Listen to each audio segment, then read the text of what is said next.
بسم اللہ الرحمن الرحیم، السلام علیکم۔ بلیسڈ رمضان ٹرانسمیشن کے ساتھ میں ہوں نوید نظامی، اور میرے ساتھ معزز مہمان یہاں پہ موجود ہیں جن کا تعارف میں کچھ توقف کے بعد کرواؤں گا۔ ایک حدیث ہے جو کہ صحیح بخاری اور مسلم، اس حدیث کے بارے میں مختصر میں آپ کو بیان فرماؤں کہ حضرت عبداللہ بن عباس رضی اللہ عنہما سے روایت ہے کہ نبی کریم صلی اللہ علیہ وآلہ وسلم نے فرمایا، مجھ پر تمام امتیں پیش کی گئیں، بس ایک نبی گزرنے لگا اور اس کے ساتھ اس کی امت تھی۔ ایک نبی ایسا بھی گزرا کہ اس کے ساتھ چند افراد تھے، ایک نبی کے ساتھ صرف 10 آدمی اور ایک نبی کے ساتھ 5 آدمی، جبکہ ایک نبی تنہا۔ میں نے نظر دوڑائی تو ایک بڑی جماعت نظر آئی۔ میں نے پوچھا، اے جبریل، کیا یہ میری امت ہے؟ عرض کیا، نہیں، بلکہ یا رسول اللہ آپ افق کی جانب توجہ فرمائیں۔ میں نے دیکھا تو وہ بہت ہی بڑی جماعت تھی۔ عرض کیا، یہ آپ کی امت ہے، اور یہ جو 70,000 ان کے آگے ہیں ان کے لیے نہ حساب ہے نہ عذاب۔ میں نے پوچھا، کس وجہ سے؟ انہوں نے کہا، یہ لوگ داغ نہیں لگواتے تھے، غیر شرعی جھاڑ پھونک نہیں کرتے تھے، شگون نہیں لیتے تھے، اور اپنے رب پر کامل بھروسہ رکھتے تھے۔ حضرت عکاشہ کھڑے ہو کر عرض کرنے لگے، یا رسول اللہ، اللہ تعالیٰ سے دعا کیجئے کہ وہ مجھے بھی ان لوگوں میں شامل فرمائے۔ آپ صلی اللہ علیہ وآلہ وسلم نے دعا فرمائی، اے اللہ، اسے ان لوگوں میں شامل فرما۔ پھر دوسرا آدمی کھڑا ہو کر عرض گزار ہوا، یا رسول اللہ صلی اللہ علیہ وآلہ وسلم، اللہ تعالیٰ سے دعا کیجئے کہ مجھے بھی ان میں شامل فرما لے۔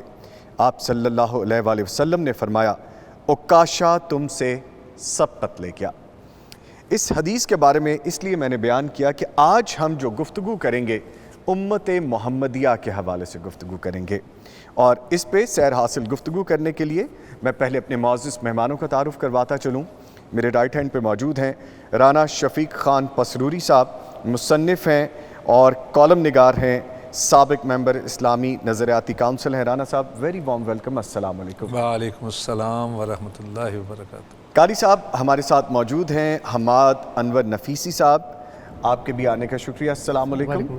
ان سے ہم تلاوت قرآن کریم سننے کا شرف حاصل کریں گے۔ ان کے ساتھ میرے لیفٹ ہینڈ پہ موجود ہیں جناب قاری حفیظ اللہ بلوچ صاحب، اسلامک اسکالر ہیں، ممبر امن کمیٹی ہیں۔ سر السلام علیکم۔ وعلیکم السلام۔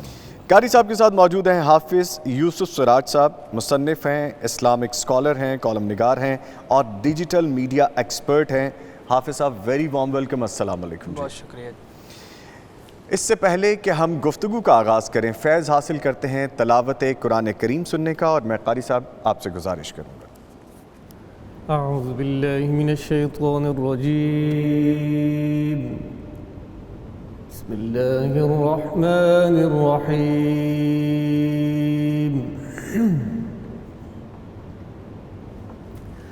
ان المتقین فی جنات ونہر فی مقعد صدق عند ملیک مقتدر۔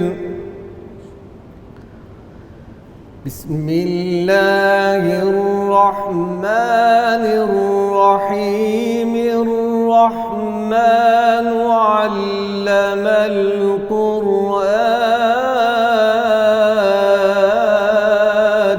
ماشاءاللہ ماشاءاللہ۔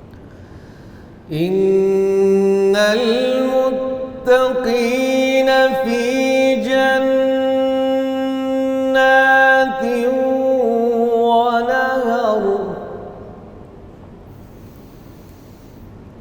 فی مقعد صدق عند ملیک مقتدر۔ بسم اللہ الرحمن الرحیم۔ الرحمن علم القرآن۔ ماشاءاللہ ماشاءاللہ۔ بسم اللہ الرحمن الرحیم۔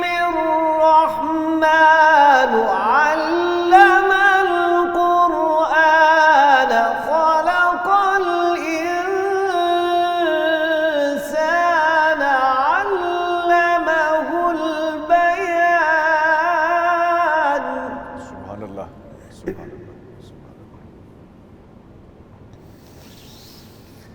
الشمس والقمر بحسبان والنجم والشجر يسجدان والسماء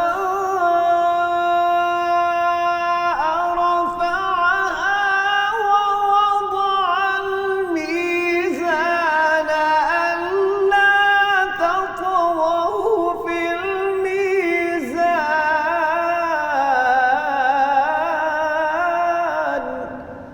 سبحان اللہ سبحان اللہ. وأقيموا الوزن بالقسط ولا تخسروا الميزان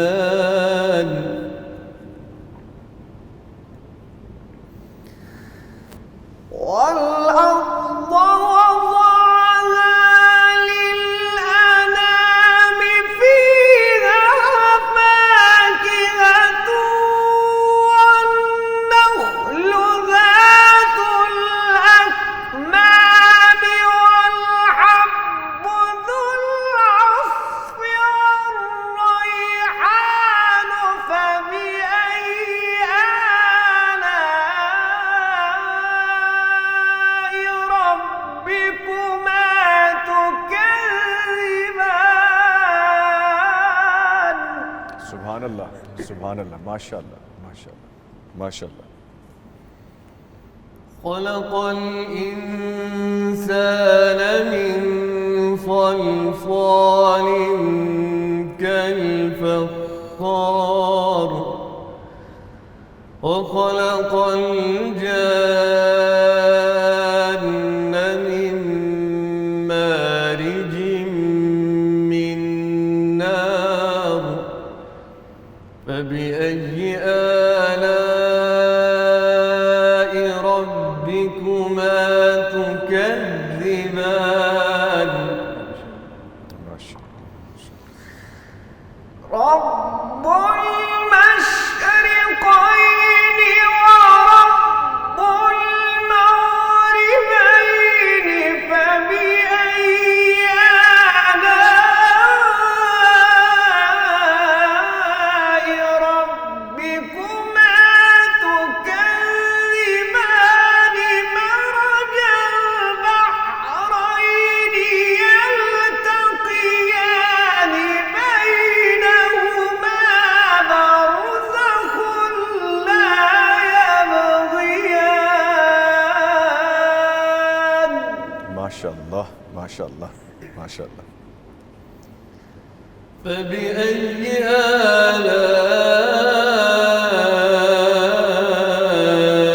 آلاء ربكما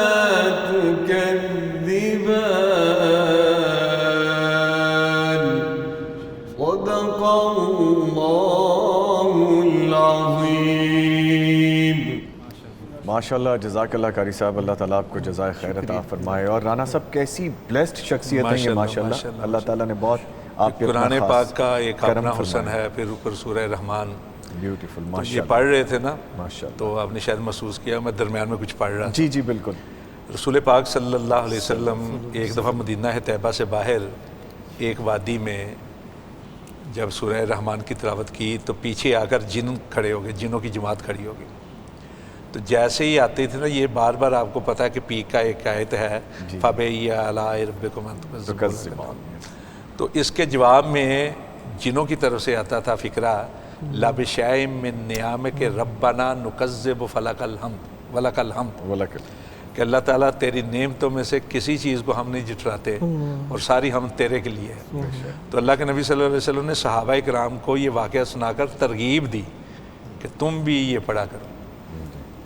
ماشاءاللہ ماشاءاللہ. اور میں رانا صاحب جس طرح ابھی میرے پاس جو انٹروڈکشن تھا سر کا کہ انٹرنیشنلی ریکگنیشن ہے اور دنیا بھر میں جانے جاتے ہیں ماشاءاللہ. تو سر جب ایسا پڑھیں گے اور ایسا کلام پڑھیں گے تو دنیا بھر میں کیوں نہیں ریکگنیشن ہوگی. انشاءاللہ. اللہ تعالیٰ آپ کو اور ترقیاں عطا فرمائے.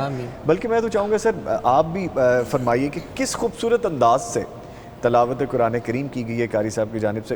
کیا اس وقت میری جو اپنی فیلنگ ہے وہ تو ڈسکرائب نہیں کی جا سکتی. آپ کچھ کہنا چاہیں گے؟ میں ایک تھوڑا سا تعارف کروا دوں. جی قدق لے معاف. پلیز ان کے جو بڑے بھائی تھے نا جی وہ ماشاءاللہ سبع عشرہ کے استاذ تھے قرات کے اندر، بہت بڑا نام تھا ان کا، ماشاءاللہ ماشاءاللہ۔ قاری محمد یحییٰ رسول نگری جی جی رحمۃ اللہ علیہ، سنا ہوا ہے نام آپ نے؟ بہت بڑے استاذ الاساتذہ تھے قرات کے اندر۔ تو سر ماشاءاللہ۔ ان اور خود کانوں بھی نے یہ قاری ہے ماشاءاللہ۔ انہوں نے تو پھر ان کانوں نے تو ایسی ایسی انداز میں اور ایسی ایسی آواز میں سنا ہے، سر بیان کیجئے کچھ اس پہ۔ بسم اللہ الرحمن الرحیم، بہت شکریہ جی، آپ نے موقع دیا رمضان کی نظیم گھڑیوں کے اندر اور اپنے قرآن مجید سے ماشاءاللہ تلاوت سے اس کا آغاز کیا۔ اس سے بڑی خوش نصیبی کیا ہو سکتی ہے کہ اللہ تعالیٰ فرمائے کہ شہر رمضان الذی انزل فیہ القرآن، یہ مہینہ جو ہے اس کا تو تعارف ہی یہ ہے قرآن کی وجہ سے۔ ماشاءاللہ یہ حرمت والے مہینوں میں یہ ایک مہینہ نہیں ہے، غیر حرمت والا مہینہ ہے، مگر سب سے زیادہ عزت و احترام اکرام فضائل اس لیے ہیں کہ اس میں قرآن اترا ہے۔ بے شک۔ قرآن اور رمضان کا بڑا گہرا تعلق ہے، یہ ممکن ہی نہیں ہے کہ ایک روزے دار ہو اور وہ قرآن سے اس کا تعلق نہ ہو۔ جی اور جس طرح قاری صاحب نے ماشاءاللہ پڑھا، قرآن اٹ سیلف کیونکہ ایک یونیورسل بک ہے اور یہ ایک معجزہ ہے، بذات خود ایک معجزہ ہے، تو اس کے پڑھنے والا بھی یقیناً وہ انٹرنیشنل ہی بندہ ہو سکتا ہے۔ سبحان اللہ، یہ ممکن ہی نہیں کہ سب سے اونچا یہ کلام ہے۔ بے شک۔ ان اللہ یرفع بہذا الکتاب اقواما ویضع بہ آخرین، اللہ اس کتاب کے ذریعے قوموں کو اٹھا دیتا ہے بے شک اور جو اس کو چھوڑ دیتے ہیں اللہ ان کو گرا دیتا ہے۔ بے شک بے شک۔ اور یہی وجہ ہے کہ اس کے ہر پڑھنے والا وہ انتہائی نفیس ہوتا ہے، انتہائی با اخلاق اور با کردار ہوتا ہے، کیونکہ اس کا تعلق قرآن سے ہوتا ہے۔ قرآن اور سے قیامت والے دن بھی انہی کی اسی تلاوت ٹھہر ٹھہر کر پڑھنے سے، رک رک کر پڑھنے سے اور پھر خوبصورت آوازوں کے ساتھ پڑھنے سے ہی اسی طرح ہی درجات جنت میں انسان چڑھتا جائے گا۔ جہاں قرآن کی آخری آیت ختم ہوگی وہاں اس قاری کا انشاءاللہ مرتبہ ہوگا۔ سبحان اللہ۔ یوسف صاحب، آپ نے ایک تو قاری صاحب کے نام کے اینڈ پہ ایک لفظ ہے، اللہ تعالیٰ نے کیسی مصلحتیں رکھی ہوئی ہیں، نفیسی، تو سر آپ نے نفاست ایک تو شخصیت کی، دوسرا بنیادی وجہ جی پلیز۔ ہمارے ایک بزرگ تھے سید انور نفیس رقم، جی بہت بڑے یہ ان کے ساتھ تعلق رکھتے ہیں، تعلق خاطر ہے، مناسبت رکھتے ہیں، بلکہ بیعت بھی ہیں شاید، نسبت اس سے وجہ سے یہ اپنے آپ کو بے شک، لیکن جی نا درود پاک لکھا ہوا ہے نا، جی جی جی اکثر لکھا بڑے ہوا ہے۔ بہترین قاری ہیں، ان کے کتابیں جو ہے نا، again I come to the point sir, Nafisi جو آگے لگ گیا بالکل سر، جی، ماشاءاللہ جس طرح نام میں نفاست ہے، سبحان اللہ، شخصیت میں بھی سبحان نفاست ہے، اللہ، وہ نسبت کہیں سے بھی آئی ہے بے شک، جس طرح مطلب پرسوز آواز میں پڑھا ہے۔ بیوٹیفل۔ اصل یہ ہے کہ قرآن مجید تو مطلب ایسی کتاب ہے کہ جس کا کوئی ثانی نہیں ہے پوری دنیا میں، کوئی کتاب ایسی ہو نہیں سکتی۔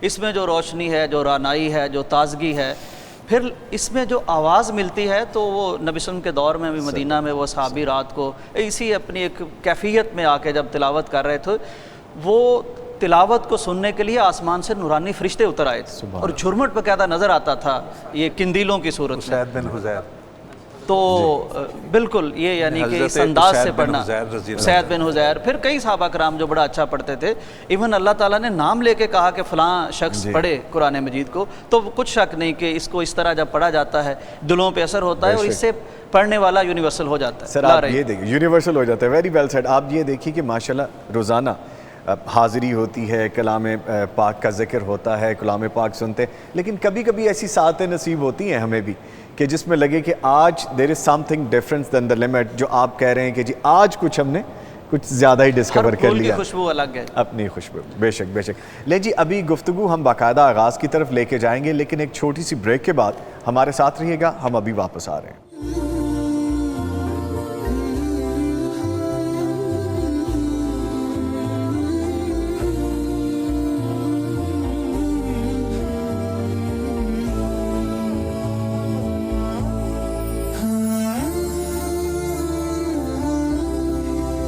Welcome back. بریک کے بعد آپ کے ساتھ ہیں اور ایک چھوٹا سا چینج جو کہ اکثر ہم اپنی بریک میں لے لیتے ہیں۔ ہمارے جو مہمان تھے قاری حماد انور نفیسی صاحب، وہ ہم سے رخصت لے چکے ہیں اور اب ہمیں جوائن کر چکے ہیں عبداللہ انعام صاحب جو کہ نعت خواں ہیں۔ عبداللہ صاحب السلام علیکم۔ وعلیکم السلام۔ کیسے ہیں آپ؟ خیریت سے ہیں جی؟ الحمدللہ سر۔ ٹھیک ہے، ہم آپ سے یقیناً جو آج آپ پیش کریں گے وہ سننا چاہیں گے، لیکن ابھی گفتگو کا تھوڑا آغاز کرتے ہیں۔ رانا صاحب، تلاوت قرآن کریم کے حوالے سے ہم نے گفتگو وہیں پہ چھوڑی تھی، اس پہ آپ بات کرنا چاہ رہے تھے، فرمائیے پھر آگے بڑھتے ہیں۔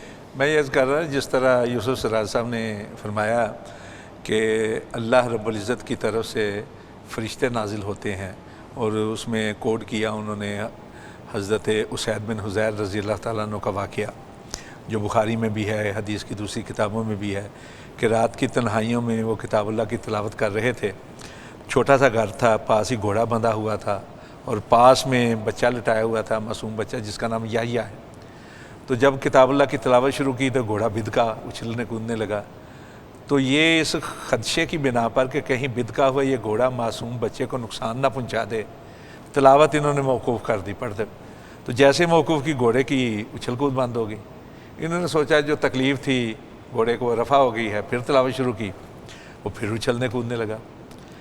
ایک دو بار ایسا جب ہوا نا تو کہتے ہیں کہ اچانک میری نظر اوپر کی جانب اٹھی تو میں نے دیکھا کہ میرے سر کے قریب ایک بادل کا ٹکڑا ہے اور اس میں روشن چراغ دکھائی دے رہے ہیں. تو وہ حیرانی کی کیفیت میں تلاوت موقوف کر بیٹھے ہوئے تھے. وہ آہستہ آہستہ سر کے اوپر سے نہ رفع. تو یہ مسجد نبوی کی طرف گئے. جی سارا ماجرا سونے نبی صلی اللہ علیہ وسلم کے گوش گزار کیا. تو آپ نے کہا کہ حیرانی کی کون سی بات ہے, جب تم تلاوت کر رہے تھے تو اللہ کے فرشتے تمہاری تلاوت کو سننے کے لیے نزول فرما رہے تھے. اور بادل کا ٹکڑا نہ تھا بلکہ اللہ کی رحمت کا ٹکڑا تھا, اور اس میں نظر آنے والے روشن چراغ نہ تھے, اللہ کے فرشتے تھے. اللہ اکبر. اور کہا اے اسید اگر تو تلاوت موقوف نہ کرتا صبح طلوع ہو جاتی, مدینے والے اپنی آنکھوں سے اللہ کے فرشتوں کو دیکھ لیتے. اللہ اکبر. اور یہ صرف صحابہ کرام کے ساتھ خاص نہیں ہے بلکہ صحیح مسلم میں ایک روایت ہے, سونے نبی صلی اللہ علیہ وسلم نے ارشاد فرمایا مجتمع الناس فی بیت من بیوت اللہ یتلون کتاب اللہ و یتدارسون بہ الا حفتہم الملائکہ وغشیتہم الرحمہ ونزلت علیہم السکینہ وذکرہم اللہ فی من عندہ. کہ جب لوگ اللہ کے گھروں میں سے بیٹھ کر کسی گھر میں بیت اللہ کی پاک کتاب کی تلاوت کرتے ہیں اور اس کے درس تدریس میں اس کے سمجھنے سمجھانے میں مشغول ہوتے ہیں تو اللہ کی طرف سے ان پر فرشتوں کا نزول ہوتا ہے, اللہ اکبر. ان پر سکینت کا نزول ہوتا ہے, ان کو اللہ کی رحمت گھیر لیتی ہے. جی اور وہ ایسے چہیتے بن جاتے ہیں اللہ کے کہ اللہ فخر کے ساتھ اپنے قریبی فرشتوں میں ان کا ذکر شروع کر دیتے ہیں. سبحان تو اللہ. کتاب اللہ تو ہے ہی ایک ایسی چیز سبحان کہ جس کا پڑھنا باعث رحمت بھی ہے, باعث برکت بھی ہے, باعث مغفرت بھی ہے. پڑھنا بھی چاہیے, بغیر سمجھے پڑھیں گے تب بھی ثواب ہے, لیکن سمجھ کے پڑھنا چاہیے, اس کے مطابق زندگی جو ہے اس کو ڈھالنا چاہیے. اور اسی غرض کے لیے قرآن پاک نازل ہوا ہے کہ اس کو سمجھا جائے, اس پر عمل کیا جائے, اور جو ایسا کر لیتا ہے اس کی دنیا بھی بہتر ہو جاتی ہے, آخرت بھی بہتر ہو جاتی ہے. ٹھیک ہے قاری صاحب, آپ سے آغاز کرتے ہیں. فرمائے گا کہ دیگر امتوں کے مقابل امت محمدیہ کو شریعت نے کیا آسانیاں دی ہیں؟ دیکھیں جی, یہ بڑا اچھا اہم سوال ہے. بے شمار آسانیاں اللہ تعالیٰ نے دی ہیں. مثلا رمضان ہے تو اسی نسبت سے اگر ہم دیکھ لیں تو دوسری امتوں کے لیے رات کو سونے کی اجازت نہیں تھی. جس نے روزہ رکھنا ہوتا تھا وہ رات کو سو نہیں سکتا تھا. جی. اگر سو جاتا تھا تو سحری سے محروم ہو جاتا تھا. تو ہمارے لیے یہ سہولت ہے کہ رات سو بھی سکتے ہیں اور سحری کے وقت اٹھ کے نبی علیہ الصلوۃ والسلام نے فرمایا تسحروا فإن فی السحور برکہ, تم سحری کرو, جو لقمات تمہارے اندر چلے جائیں گے چند لقمے بھی, اسی میں بھی برکت ہے. پھر پہلی امتوں کے لیے ایک عجیب معاملہ یہ تھا کہ ان کے اعمال کی قبولیت کے لیے بھی بڑا عجیب مسئلہ تھا. وہ قربانی اگر ذبح کر کے رکھ دیتے تھے اور آسمان سے آگ آتی تھی, اور وہ آگ اگر جس کی قربانی کو کھا گئی تو یہ پتہ چل جاتا تھا کہ اس کا عمل قبول ہو گیا اور دوسرے کا رہ گیا ہے. اور اس کی وجہ سے پھر آدم علیہ السلام کے ایک بیٹے نے دوسرے بھائی کو اس حسد میں قتل کر دیا کہ میرا عمل کیوں قبول نہیں ہوا. ہمارے لیے اللہ تعالیٰ نے اس عمل کو پوشیدہ رکھ دیا ہے. آپ اعمال کر رہے ہیں, آپ کا معاملہ اللہ کے ساتھ ہے. اب کسی کا عمل اچھا ہے یا برا ہے, دنیا میں سب آپس میں برابر آ رہے ہیں. جی. تاکہ انسان دوسرے کی عزت اور قدر کرتا رہے. اور اسی طرح حدیث شریف میں آتا ہے اور بہت سارے واقعات ملتے ہیں کہ پہلی امتوں کے جب پیشاب وغیرہ کے چھینٹے پڑ جاتے تھے جسم پر تو جسم کاٹنا پڑتا تھا, کپڑے تک کاٹنے پڑتے تھے. اور ہمارے لیے یہ ہے کہ اگر کوئی بندہ بے احتیاطی سے یا کسی وجہ سے ہو جائیں, چھینٹے پڑ جائیں, تو اس جگہ کو دھو لو یا چھینٹے مار لو. کتنی بڑی آسانی ہے. حتیٰ کہ غنائم اور وہ بھی آگ آتی تھی اور اس کو کھا لیتی تھی. تو یہ آسانیاں اللہ رب العزت نے ہمارے لیے فرمائی ہیں, اور اس کی اسپیشلٹی کی وجہ امت محمد ہے, چونکہ خود اللہ تعالیٰ نے قرآن مجید میں کہا کنتم خیر امت اخرجت للناس, تم بہترین امت ہو جو کائنات کے انسانیت کے لیے نکالی گئی ہو. تامرون بالمعروف و تنہون عن المنکر, تمہاری اسپیشلٹی یہ ہے کہ تم نیکی کی دعوت دیتے ہو اور برائی سے منع کرتے ہو. جی. اور اللہ پر ایمان رکھتے ہو. اب جب ہم یہ اللہ کی دعوت دینا بند کر دیں برائی سے روکنا بند کر دیں تو پھر ہمارا اور پہلی امتوں کا کوئی فرق نہیں رہ جاتا. اس لیے یہ امت وسط بھی اس کو کہا گیا ہے. وَكَذَلِكَ جَعَلْنَاكُمْ أُمَّةً وَسَطًا. جی. یہ امت وسط اسی لیے ہے کہ یہ دعوت کا کام کرتی ہے, برائی سے روکتی ہے, اور یہ پہلی امتوں کے انبیاء والا کام جو ہے یہ علماء کرتے ہیں نبی علیہ الصلوۃ والسلام کے. تو ہماری اتنے فضائل ہیں, اس کی وجہ نبی کریم صلی اللہ علیہ وسلم کی ذات بابرکات ہے. اور خود نبی کریم صلی اللہ علیہ وسلم نے فرمایا کہ اس امت کے لیے, یہ جو امت میری امت ہے, دیکھیں اس امت کے انبیاء اور اس امت کے عام لوگ جی علماء یہ اکٹھے ہوں گے قیامت والے دن. اللہ اکبر. اس لیے کہ یہ صرف ختم نبوت کا یہ برکات ہیں کہ نبوت ختم ہوگی, اب یہ کام کس نے کرنا ہے؟ علماء کرام نے کرنا ہے.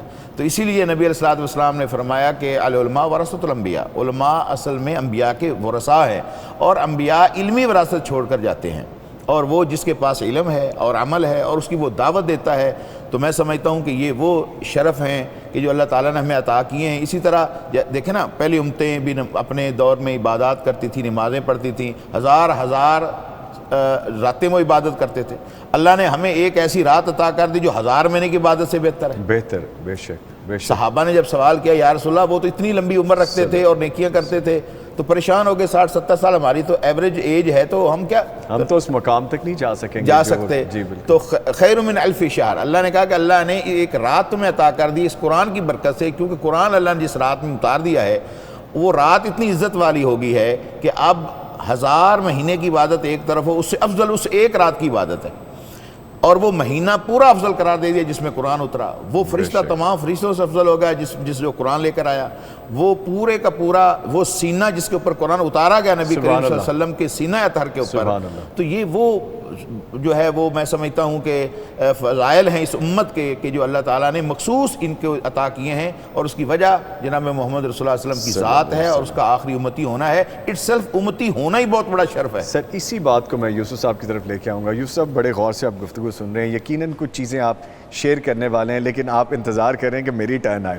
سر گزارش یہ کہ جیسے ابھی سر نے فرمایا کہ آخری امت اور نبی کریم صلی اللہ علیہ وسلم کی امت ہونے کی کتنی بڑی ہمارے پاس کریڈیبلٹی ہے, کیا اعزاز ہے, ہم شاید اس کو اس طرح سے سمجھ نہیں پاتے. اس پہ ذرا کچھ بیان فرمائیے. نظامی صاحب, سب سے خوبصورت بات یہ ہے کہ انسان وہ بھی تھے, انسان ہم بھی ہیں, امتیں وہ بھی تھیں, امتیں ہم بھی ہیں. آج اگر ہم اس موضوع کو یہاں ڈسکس کر رہے ہیں اور اس پہ ہم اپنے اندر ایک عجیب کیفیت سرخوشی کے محسوس کر رہے ہیں, تو اس میں وہ شیخ سعدی نے کہا تھا نا کہ کسی نے مٹی سے پوچھا کہ مٹی تو ہر ایک ہوتی ہے, تم سے خوشبو کیوں آ رہی ہے؟ اس نے کہا نہیں, میرا کمال نہیں, میں کسی پھول کی صحبت میں رہی ہوں, صحبت میرے پاس ایک پھول. تو ہمارے پاس گلے سرسبد اور رحمت للعالمین تاجدار انبیاء, وہ ان کی شان دراصل ہم میں منعکس ہوتی ہے کہ ہم ان کے امتی ہیں. دیکھیے جیسے حفیظ اللہ صاحب نے وضاحت فرمائی کئی چیزوں کی, تو میں ایک حدیث دیکھ رہا تھا, نبی کریم صلی اللہ علیہ وسلم نے فرمایا کہ اللہ تبارک و تعالیٰ نے اس امت کے ساتھ تنگی کا ارادہ ہی نہیں فرمایا, اس امت کے ساتھ آسانی کا ارادہ فرمایا. وہ آسانی ہر معاملے میں جھلکتی ہے. دیکھیے رسول اللہ صلی اللہ علیہ وسلم یعنی ان کی شان اس امت کی شان ہے. ہمارے نبی سارے انبیاء کے سردار ہیں, آئے بعد میں ہیں اور اعزاز سب سے زیادہ ہیں, آئے بعد میں ہیں, جنت میں سب سے پہلے جائیں گے, آئے بعد میں ہیں, دروازہ جنت کا خود کھولیں گے. اور پھر اسی طرح نبی صلی اللہ علیہ وسلم نے ارشاد فرمایا کہ اللہ تعالیٰ نے مجھے کچھ ایسے اعزازات سے نوازا ہے جو پچھلی امتوں اور ان کے انبیاء کو نہیں. مثلاً فرمایا کہ نصرت بالرعب مسیرۃ شہر, مجھے اللہ تعالیٰ نے وہ ہیبت, وہ کمال, وہ جلال عطا فرمایا ہے کہ 1 ماہ کی مسافت پہ دشمن مجھ سے تھرتھراتا ہے, کانپتا ہے. ایسا روب نبی صلی اللہ علیہ وسلم کو عطا فرمایا. اسی طرح نبی صلی اللہ علیہ وسلم نے فرمایا کہ جیسے بات ہو رہی تھی کہ پچھلی امتوں پہ بڑی یعنی ہمارے مقابلے میں سختیاں تھیں اور ہمیں آسانی دی گئی, فرمایا کہ جعلت لی ارض مسجدا و طہورا. اللہ تبارک و تعالیٰ, پہلی امتوں کا حال یہ تھا نظامی صاحب کہ ان کے خاص مقامات تھے, عبادت گاہیں تھیں, معبد تھے. اب وہ وہاں پہنچیں گے تو عبادت بجا لائیں گے. اب اس امت کے لیے کتنی بڑی آسانی ہے کہ فرمایا کہ پوری کی پوری زمین میرے لیے پاک بھی کر دی گئی ہے اور پاک کرنے کا ذریعہ بھی بنا دی گئی ہے. اب یہیں اب ہم اس پروگرام سے پہلے اسی حال میں ہم نے نماز پڑھی ہے.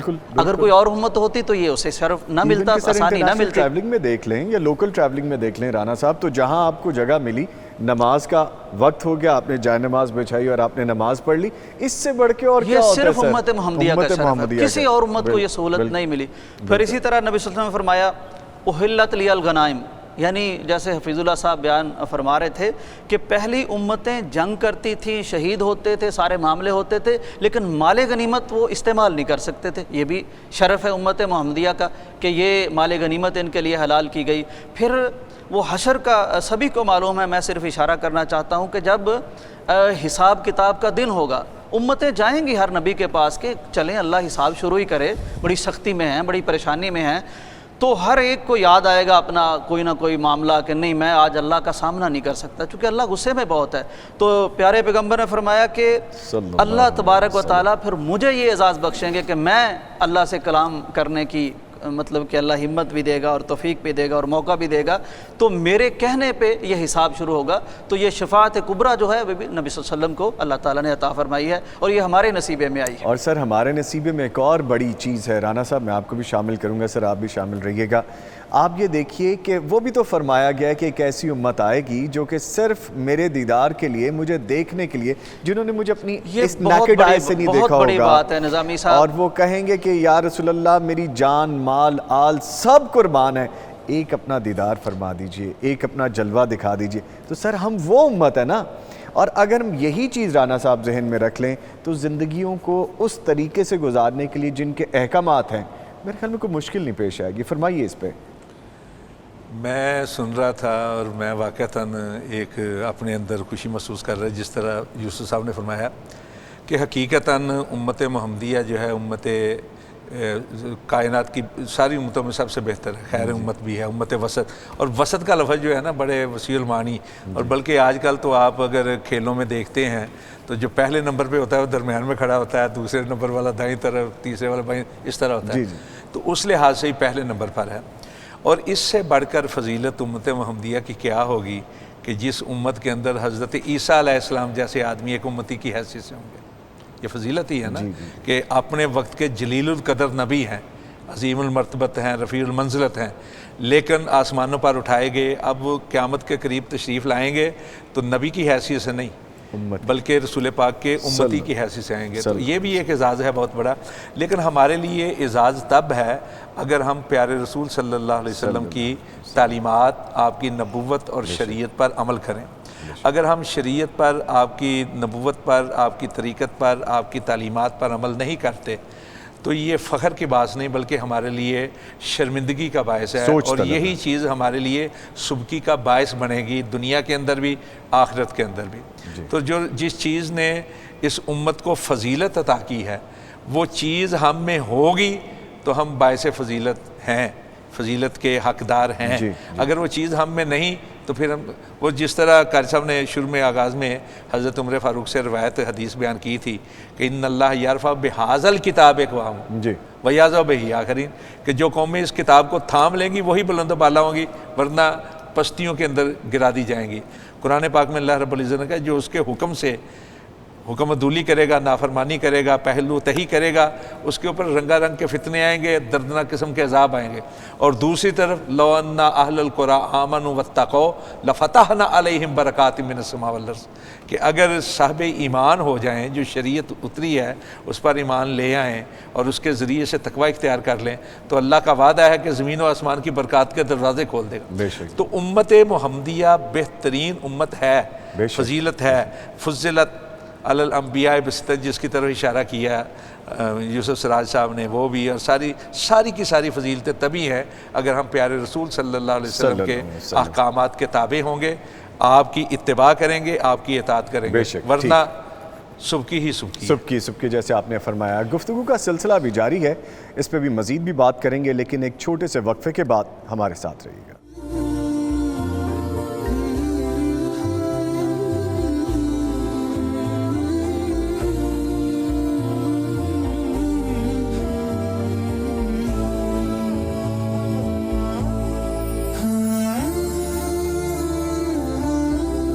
Welcome back. بریک کے بعد آپ کے ساتھ ہیں اور نشست ابھی جاری ہے, گفتگو چل رہی ہے, لیکن یہاں پہ میں پہلے آپ کو بتاتا چلوں کہ آج کے جو ہمارے مہمان ہیں ان کے ساتھ تحائف جائیں گے الطیبہ انٹرنیشنل کی جانب سے, جو کہ ان کے لیے خاص طور پہ بھیجے گئے ہیں. تو آج کے مہمان تحائف اپنے وصول کر لیں گے ہم سے, جو کہ ہمیں بھیجے ہیں الطیبہ انٹرنیشنل نے, جو کہ میرے معزز مہمان اپنے ساتھ لے کے جائیں گے.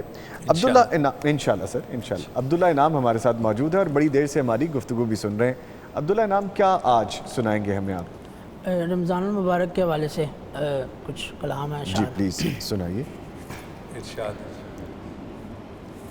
برکتوں والا ماہ رمضان ہے, برکتوں والا ماہ رمضان ہے, برکتوں والا ماہ رمضان ہے, مومنوں پر رحمت رحمان ہے. سحری افطاری تراویح اور نماز, سحری افطاری تراویح اور نماز, قرب مولا کے لیے سامان ہے.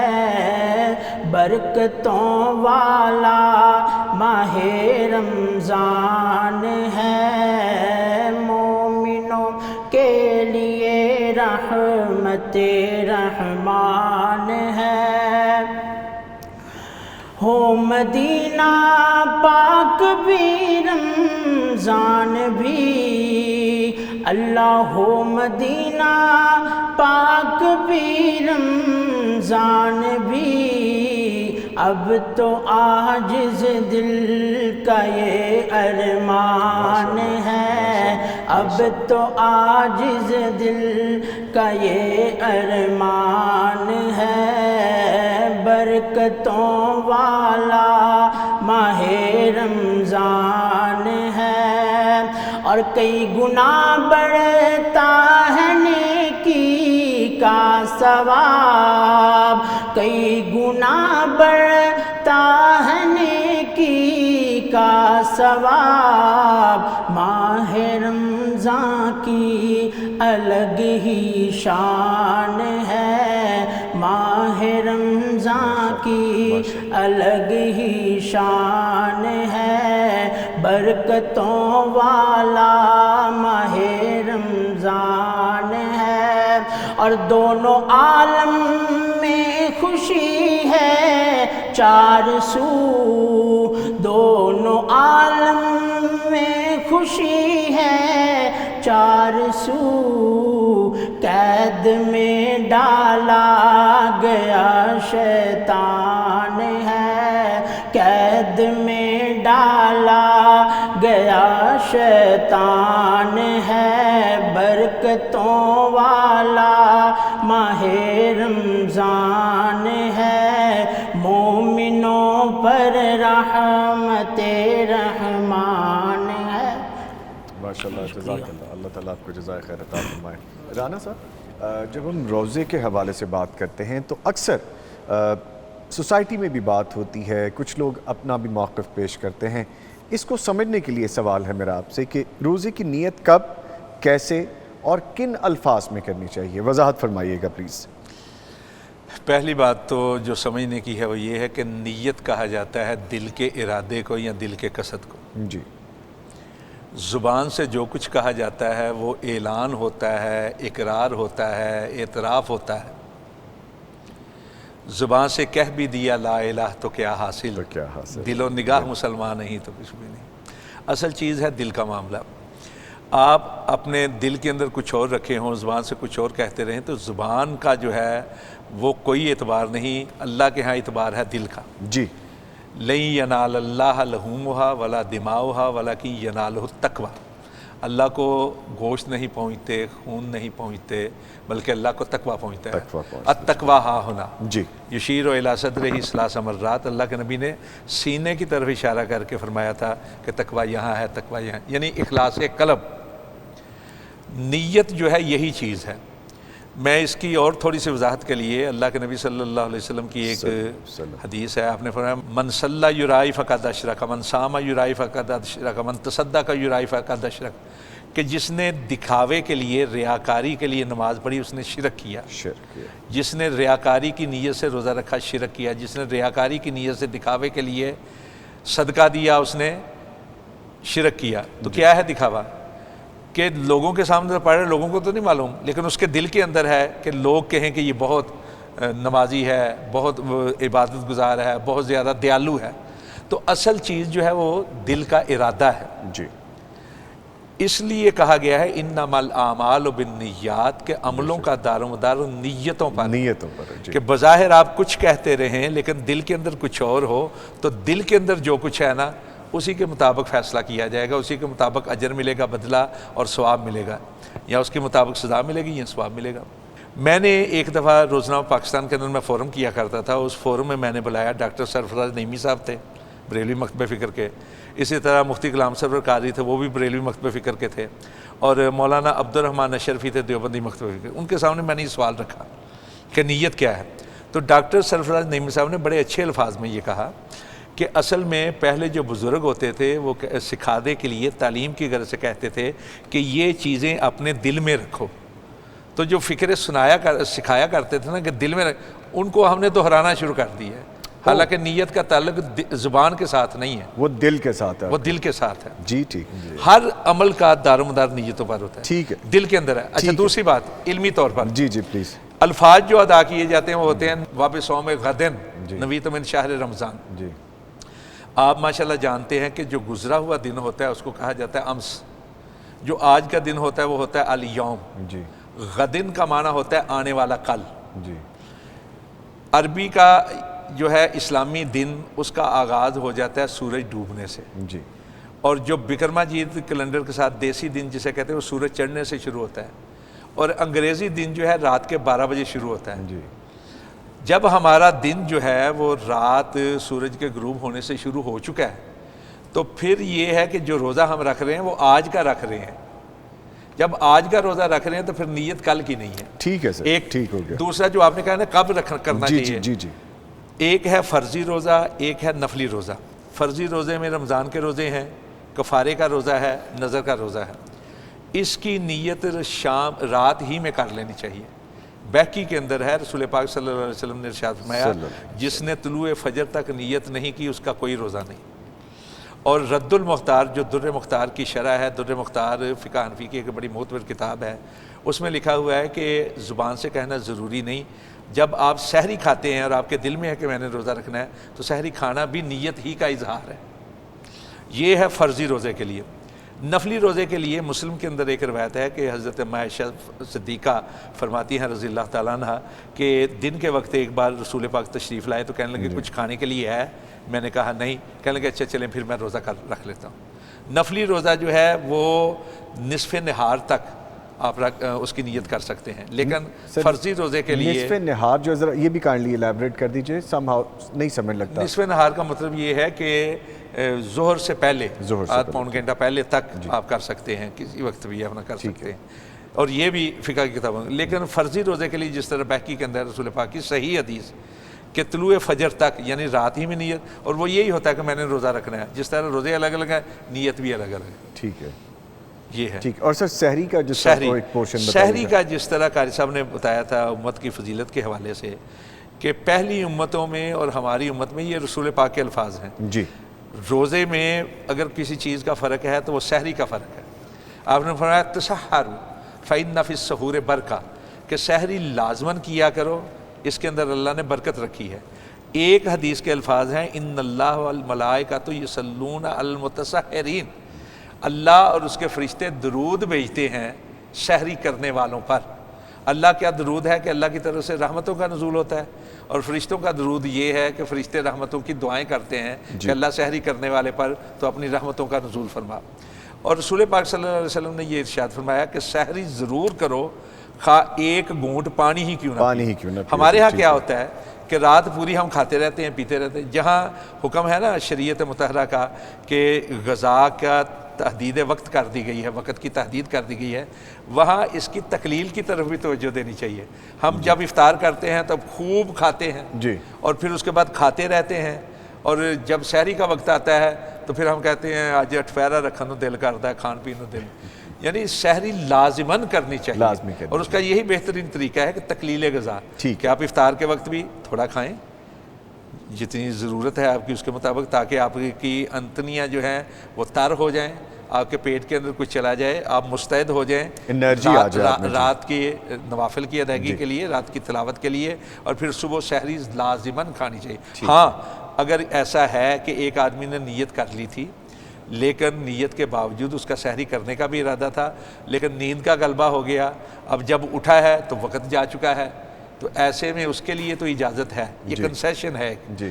کہ اس نے رات چونکہ نیت کر لی تھی، نہیں اٹھ سکا، وہ اٹھفیرا روزہ رکھ سکتا ہے، جان بوجھ کے اٹھفیرا روزہ نہیں رکھنا چاہیے. ٹھیک ہے. لیں جی، گفتگو کا سلسلہ مزید بھی آگے بڑھائیں گے، چونکہ یہاں پہ ایک چھوٹا سا وقفہ ہے. وقفے کی جانب جائیں گے، پھر واپس آئیں گے. ہمارے ساتھ رہیے گا.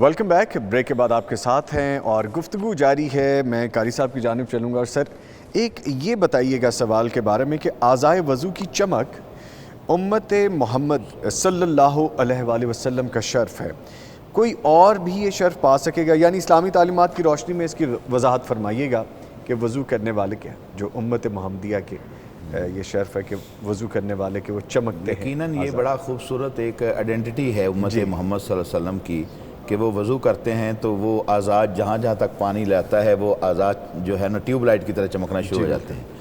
حتیٰ کہ قیامت والے دن حدیث میں آتا ہے کہ نبی علیہ الصلوۃ والسلام ان کو دیکھ کر پہچان لیں گے. عارفہم و یعرفونی، میں ان کو دیکھ کر پہچان لوں گا کہ یہ میرے امتی ہیں، اور وہ مجھے بھی دیکھ کر پہچان لیں گے.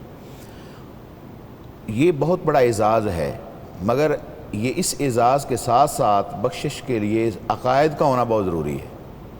دیکھو حدیث شریف میں آتا ہے کہ وہ 5 کلیان بھی سے کہتے ہیں کہ وہ 5 اعضاء جو ہے، 2 ہاتھ ہیں، چہرہ ہے اور پاؤں وغیرہ چمک رہے ہیں ٹخنے تک، مگر عقائد غلط تھے، باقی معاملات غلط تھے. اور حدیث میں آتا ہے ثم یحال بینی و بینہم، پھر میرے اور ان کے درمیان فرشتے رکاوٹیں ڈالنا شروع کر دیں گے، اور میں ان کو کہوں گا کہ بھئی یہ میرے امتی ہیں. عارفہم، میں ان کو پہچان لوں گا میرے امتی ہیں. یہ اسپیشلٹی ہے ان کی جی چمکنا اعضاء کا. وَيَعْرِفُونَ، اور مجھے بھی دیکھ کر پہچان لیں گے کہ ہمارے نبی کریم صلی اللہ علیہ وسلم کھڑے. اس کے باوجود وہ کہیں گے اللہ کے نبی اِنَّكَ لَا تَدْرِي مَا أَحْدَثُ بَعْدَكَ، آپ نہیں جانتے کہ آپ کے بعد انہوں نے کیا کیا بدعات کی ہیں، کیا کیا نئے کام دین میں ایجاد کر لی، دین کے نام پر انہوں نے نئی چیزیں شامل کر لی تھیں، ایڈیشن کر لیا خود سے، ایڈیشن کر لیا اپنی طرف سے. لہذا ان کا اس بات پر ایمان نہیں ہے کل یوم اکملت لکم دینکم کہ دین مکمل ہو گیا ہے. انہوں نے اس میں دین میں خامی اور کمی سمجھی، اس لیے چیزیں اس میں نہیں ایڈ کر اللہ اکبر. اور پھر فرشتے ان کو گھسیٹ کر اس میں ڈال دیں گے. یہ یقیناً ایک چمکنا، یہ ایک بہت بڑی خوش نصیبی اور شرف کی بات ہے. مگر اس سے ایک ساتھ اور بھی اس امت کا دیکھیں کتنا بڑا شرف ہے کہ نبی علیہ الصلوۃ والسلام اپنی امت کا انتظار کر رہے ہوں گے، حوض کوثر پر انتظار کر رہے ہوں گے، اور سونے اور چاندی کے آپ خورے اور ان پیالوں کے اندر آپ پلائیں گے، پانی پلائیں گے. اور آپ نے فرمایا کہ جس نے ایک مرتبہ مجھ سے پانی پیا لم یظمأ ابدا، اس کو پھر کبھی پیاس نہیں لگے گی. یہ بھی امت محمد کا ہی اعزاز ہے کہ یہ نبی صلی اللہ علیہ وسلم کے ہاتھوں سے پانی پیے گی، اور اللہ ہم سب کو نصیب فرمائے، اور ہر مسلمان کی یہ خواہش ہے الحمدللہ. آمین. اسی طرح بہت سارے اور اعزازات بھی اس امت کے ہیں. جس طرح مثال کے طور پر مسلمان جو ہے یہ مسواک ہے. اب دیکھیں کہ مسواک ایک ایسی اعزاز ہے کہ نبی صلی اللہ علیہ وسلم کو سب سے زیادہ پسند عمل تھا، مگر آپ نے فرمایا کہ مجھے ڈر ہے کہ کہیں یہ فرض نہ ہو جائے. اور آپ نے جو ہے جب فرضیت ختم ہو گئی تو آپ نے فرمایا کہ مطہرۃ للفم مرضاۃ لرب. اس کے 2 سب سے بڑے فائدے ہیں. منہ آپ کا صاف ہو جائے گا، خوشبو آئے گی، صفائی ہو جائے گی، بدبو سے آپ بچ جائیں گے، اور اللہ راضی ہو جائے گا. یعنی مسلمان کی جو صفائی ہے آپ اندازہ کریں کہ وہ نصف ایمان ہے. اسی طرح جو ہے بہت ساری چیزیں فضائل اور شرف جو ہے امت محمد صلی اللہ علیہ وسلم کا وہ احادیث سے ملتا ہے، واقعات ملتے ہیں، اور وہ شرف ہمارا جو ہے نبی صلی اللہ علیہ وسلم کی نسبت مبارک سے ہے، اور وہ جتنا ہم نبی صلی اللہ علیہ وسلم سے محبت کرتے ہیں، ان کی سنتوں پر چلتے ہیں، ان کی اتباع کرتے ہیں، اور اتنا ہمارا شرف جو ہے اس میں بڑھتا چلا جاتا ہے۔ یہ گزارشات جو ہے اگر اللہ تعالیٰ ہمیں نبی کا تابعدار بنا دے، ہم ان سارے شرف کے اندر یقیناً آ جائیں گے۔ جب رسول صاحب پہلے فرما رہے تھے یہ تب چیزیں حاصل ہوں گی جب نبی صلی اللہ علیہ وسلم کی اتباع میں آ جائیں گے، ان کی پیروی کر رہے ہوں گے۔ وما آتاکم الرسول فخذوہ وما نہاکم عنہ فانتہوا۔ بنیاد جو اسلام کا نچوڑ ہے وہ یہ ہے کہ جو رسول تمہیں دیں اس کو لے لو، پکڑ لو اس کو، اور مضبوطی سے اس کے ساتھ چمٹ جاؤ، اور جس سے روکے رک جاؤ۔ یہی دین ہے۔ دین کوئی مشکل نہیں ہے، دین انتہائی آسان ہے۔ آپ دیکھ لیں امت محمد کا کتنا بڑا شرف ہے۔ آپ سفر میں ہیں، چاہے وہ سفر جہاز کا ہے، چاہے وہ ریل کا ہے، چاہے کار کا ہے، آپ قصر نماز پڑھ لیں، آپ نمازوں کو جمع کر لیں۔ آپ روزہ بھی اگر سفر میں نہیں رکھنا چاہتے تو نہ رکھیں، حالانکہ آپ کا سفر انتہائی آرام دہ ہو سکتا ہے، مگر آپ کو یہ امت محمد کے لیے اتنی سہولتیں دی گئی ہیں، اتنی کنسیشن ہیں، جہاں جو نبی صلی اللہ علیہ وسلم نے کام کیا آپ وہ کریں گے تو اس پر زیادہ اجر ہے، بجائے اس کے کہ ہم کہیں جی وہ سفر تو اب وہ سفر نہیں رہا۔ نہیں، جہاں رسول اللہ صلی اللہ علیہ وسلم نے جو کام کیا ہے ہمیں وہ کرنا ہے۔ جتنا کہہ دیا اتنا کر لیں، جس سے منع کیا وہاں سے منع ہو اس جائے۔ سلسلے میں نظامی صاحب میں جی ایک پلیز۔ عرض کرنی چاہ رہا ہوں مسواک کے حوالے سے۔ جی حدیث کے جو الفاظ ہیں وہ ہے السواک طہرۃ للفم ومرضات للرب۔ منہ کا صاف کرنا، السواک کا لفظ ہے، منہ کا صاف کرنا، ماؤتھ کلیننگ جو ہے نا، یہ منہ کا صفائی بھی ہے، پاکیزگی ہے منہ کے لیے، اور رضامندی ہے رب کی طرف سے۔ مسواک کا جو لفظ ہے یہ اس میں اعلیٰ ہے۔ ہر وہ چیز جس سے منہ کے اندر صفائی ہو سکے اسے مسواک کہا جائے گا۔ ٹھیک ہے۔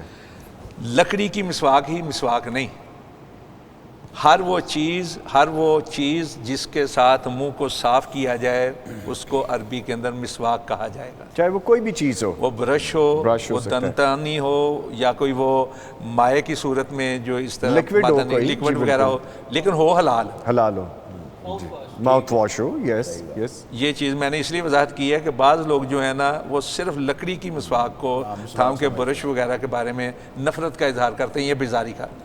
ہاں یہ ہے کہ اللہ کے نبی صلی اللہ علیہ وسلم نے چونکہ لکڑی کی مسواک کی ہے، جس چیز کی ہے، اگر اس کو آپ پسند کریں گے تو آپ کو ثواب ہے زیادہ، لیکن اصل چیز ہے ہر وہ چیز جس سے منہ صاف ہو سکے۔ سر آپ نے بڑا خوبصورت ڈیفائن کیا یوسف صاحب، یہ دیکھیں یہ نالج بھی ہے دین کے حوالے سے اگر ہم بات کریں، اور انہوں نے کتنا خوبصورت رانا صاحب نے الیبریٹ کیا۔ بہت سے لوگ ایسے ہوں گے جو صرف مسواک جس لفظ کا آپ نے استعمال کیا یہی سمجھتے ہیں کہ وہ لکڑی کو چبانا۔ اچھا، اس کے لیے بھی انہوں نے سائز رکھے ہیں، اتنا ہو اتنا۔ اصل میں یہ سائز جو رکھے ہیں نا کہ اس سے بڑا نہ ہو، وہ اس لیے نہیں رکھے کہ شریعت میں وہ منع ہے، جی وہ اس لیے رکھے ہیں کہ کہیں کرتے ہوئے ارد گرد والے کو نقصان نہ پہنچے، وہ اس کے آداب میں سے آ کیا جائے گا۔ خوبصورتی ہے ہمارے دین کی، سمجھ رہے ہیں؟ کیا لیکن وہ یہ نہیں کہ اس سے لمبا ہو گئی، اپنا مسواک لمبی ہوگی ایک بلش سے زیادہ تو وہ جائز نہیں ہے، یا اس سے کم ہوگی۔ لیکن سر ایک چیز آپ نوٹ کریں کہ مسواک کے بارے میں جو رانا صاحب نے فرمایا کتنی کلیئرٹی ہے کہ وہ صرف مسواک وہ لکڑی والی نہیں ہے، آپ برش کر سکتے ہیں، آپ یہ لیکوڈ لے بڑی سکتے ہیں۔ خوبصورت بات ہے۔ السواک کا لفظ کیونکہ اصل یہی ہے نا، السواک طہرۃ للفم ومرضات۔ السواک کا مطلب ہوتا ہے منہ کو صاف کرنا، اور مسواک اس میں ویل آتا ہے۔ ڈیفائنڈ۔ اس میں نا چونکہ دین دیکھیں قیامت تک کے لیے ہے، اب برش آ گیا، ماؤتھ واش آ گئے، کل اور کوئی چیز آ جائے گی وقت کے مطابق ہے۔ آپ جیسے رانا صاحب نے فرمایا یہ آلہ ہے، مطلب یہ ذریعہ ہے، اس کے ذریعے سے آپ کریں، لیکن بلکہ دیہاتوں میں ایک داتن چلتا ہوتا ہے، ہاں، اب بھی، اور وہ بہت اچھا خواتین کرتی ہیں۔ لیکن اس کے باوجود نا اگر آپ دیکھیں کہ آج بے شمار ذرائع آ گئے منہ کی صفائی کے، اور ہیں بھی، جیسے رانا صاحب نے بہت اچھا کیا بتا دیا کہ بعض لوگ تو پریشانی ہو جاتے ہیں کہ شاید شرعی چیز برش ہے ہی نہیں، اور یہ نئی چیز ہوگی، یہ نئی چیز ہوگی، بہت سارے لوگوں کے لیے بہت سارے نہیں، لوگوں لیکن کے لیے۔ نظامی صاحب ریجڈ لوگ اب بھی یہی کہتے ہیں کہ مسواک صرف وہی ہے، صرف وہی ہے، لیکن یہ ان کے لیے جواب ہے۔ لیکن میں جو گزارش کرنا چاہ رہا ہوں کہ آج کی جدید اور ماڈرن میڈیکل سائنس جو ہے وہ آپ کو بتاتی ہے کہ آپ ایون یہ جو مسواک لکڑی کی ہے، درخت کی ہے، اس کے فائدے آج انہوں نے بتایا زیادہ ہیں، یعنی بے شک وہ آپ کے لیے سہولیات ہیں، لیکن بات ہے اللہ کی پیدا کردہ چیز ہے، نیچرل چیز ہے، یہ جو اپنا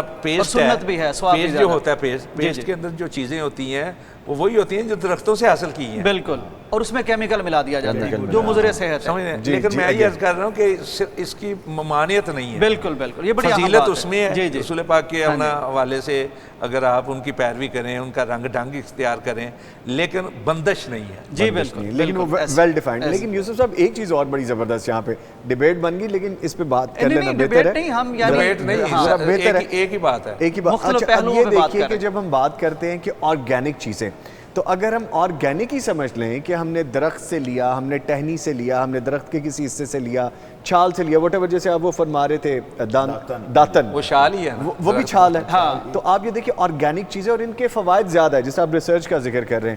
جی بالکل نظامی صاحب، دیکھیں یہ ماؤتھ واش والے جو ہیں نا ہمارے دوست ڈاکٹر، بڑی اچھی بات ہے، انسان ترقی کر رہا ہے، سائنس ترقی کر رہی، جدید چیزیں، آسانیاں ہمیں مل رہی، لیکن ساتھ ہی وہ کہتے ہیں کہ جب آپ ماؤتھ واش سے واش کرتے ہیں منہ کو تو وہ بہت سارے آپ کے مفید بیکٹیریاز کو بھی کھا جاتا ہے، لے جاتا ہے، تو نقصان اس کا ہو جاتا ہے. بہرحال ہو جاتا ہے. اس کی مقدار ہے، مقدار سے زیادہ ہو تو نقصان دہ ہے. اعتدال تو ہر جگہ ہے. بالکل بالکل، اور یہ کہ اندر اگر چلا جائے گا تو اور زیادہ اور نقصان. زیادہ نقصان. لیکن اس پہ مزید ابھی گفتگو کرتے ہیں، لیکن ایک لائیو کالر آگے، انہیں شامل کرتے ہیں. جی السلام علیکم، کون ہیں، کہاں سے ہیں؟ جی بھائی وعلیکم السلام، میں گجرات سے بات کر رہی ہوں. میرا آپ سے ایک سوال یہ ہے کہ ہمارے پاس کچھ پیسے ہیں بینک میں پڑے ہوئے، تقریباً 10 لاکھ روپیہ. جی وہ میرے ہسبینڈ باہر ہوتے ہیں اور انہی کے نام پہ ہیں. اکثر وقتاً ہم اللہ کے راستے میں زکوٰۃ سمجھ کے دیتے رہتے ہیں، اور یہ ماہ رمضان کا مہینہ ہے، اس میں سے زکوٰۃ فرض ہے، جیسے کہ 1 لاکھ پہ 2,500 فرض ہے. جی جو 10 لاکھ پہ اس مہینے میں زکوٰۃ فرض ہے، یہ ہمیں پلیز بتا دیں. جی بہت شکریہ آپ کے کال کرنے کا. ابھی جواب دیتے ہیں رانا صاحب. جی نہیں، بڑا اچھا سوال کیا ہے. پہلی بات تو یہ سمجھ لیں کہ زکوٰۃ کے لیے کوئی مہینہ خاص نہیں ہے. حکم یہ ہے کہ جو مال ہے آپ کے پاس، اگر وہ نصاب تک پہنچتا ہے اور اس پر سال گزر جائے، جب بھی سال پورا ہو جائے زکوٰۃ فرض ہو جاتی ہے، واجب ہو جاتی ہے، کسی مہینے میں بھی ہو. ہوتا یہ ہے کہ رمضان کے اندر اگر آپ دیں گے تو اللہ رب العزت رمضان کی رحمت و برکات کے باعث اس کے ثواب میں بہت زیادہ اضافہ کر دیتے ہیں.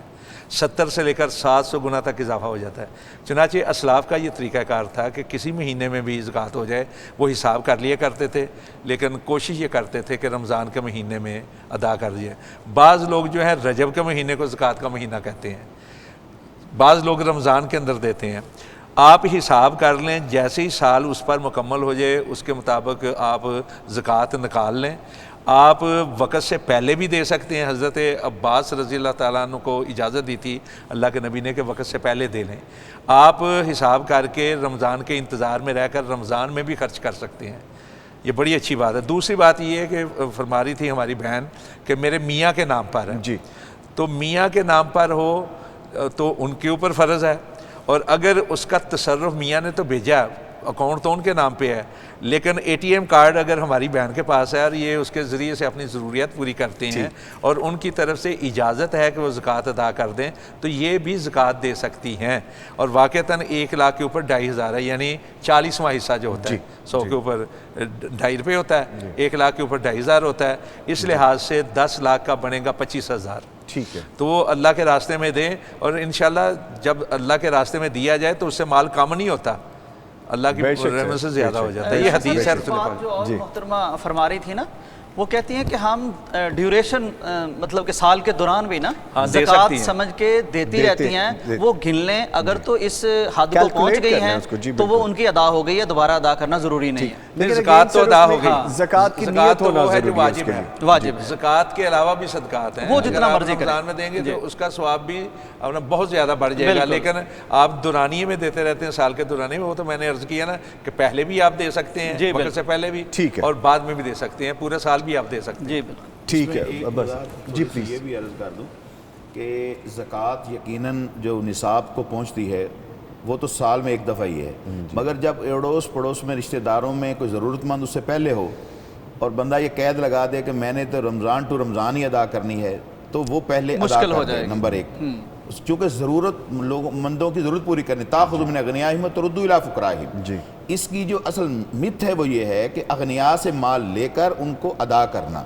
تو وہ کبھی بھی، جیسے پینڈیمک میں بہت ضرورت مند لوگ تھے اور اگر کئی لوگ روک لیتے عبداللہ بن مبارک کے رحمہ اللہ علیہ کے بارے میں واقعہ آتا ہے کہ وہ حج پر جا رہے تھے اور ایک عورت کو انہوں نے دیکھا کہ وہ مردہ مرغی کی کھال اتار رہی ہیں، تو پوچھا کہ آپ یہ عمل کیوں کر رہی ہیں؟ بدبودار ہے، اس میں اسمیل آ رہی ہے۔ تو فرمایا کہ آپ جدھر جا رہے ہیں آپ جائیں، یہ میرا معاملہ ہے۔ آپ نے خیر تکرار کیا تو اس نے کہا کہ میرے مطلب بیوہ ہوں اور میرے یتیم بچے ہیں اور میں ان کے لیے کر رہی ہوں۔ تب انہوں نے سوچا کہ میں تو نفلی حج ادا کرنے کے لیے جا رہا ہوں، میں نے تو فرضی حج ادا کیے ہوئے ہیں، تو کیوں نہ میں اس کا خرچہ اس کو دے دوں۔ جی، تو انہوں نے دے دیا، واپس چلے گئے گھر۔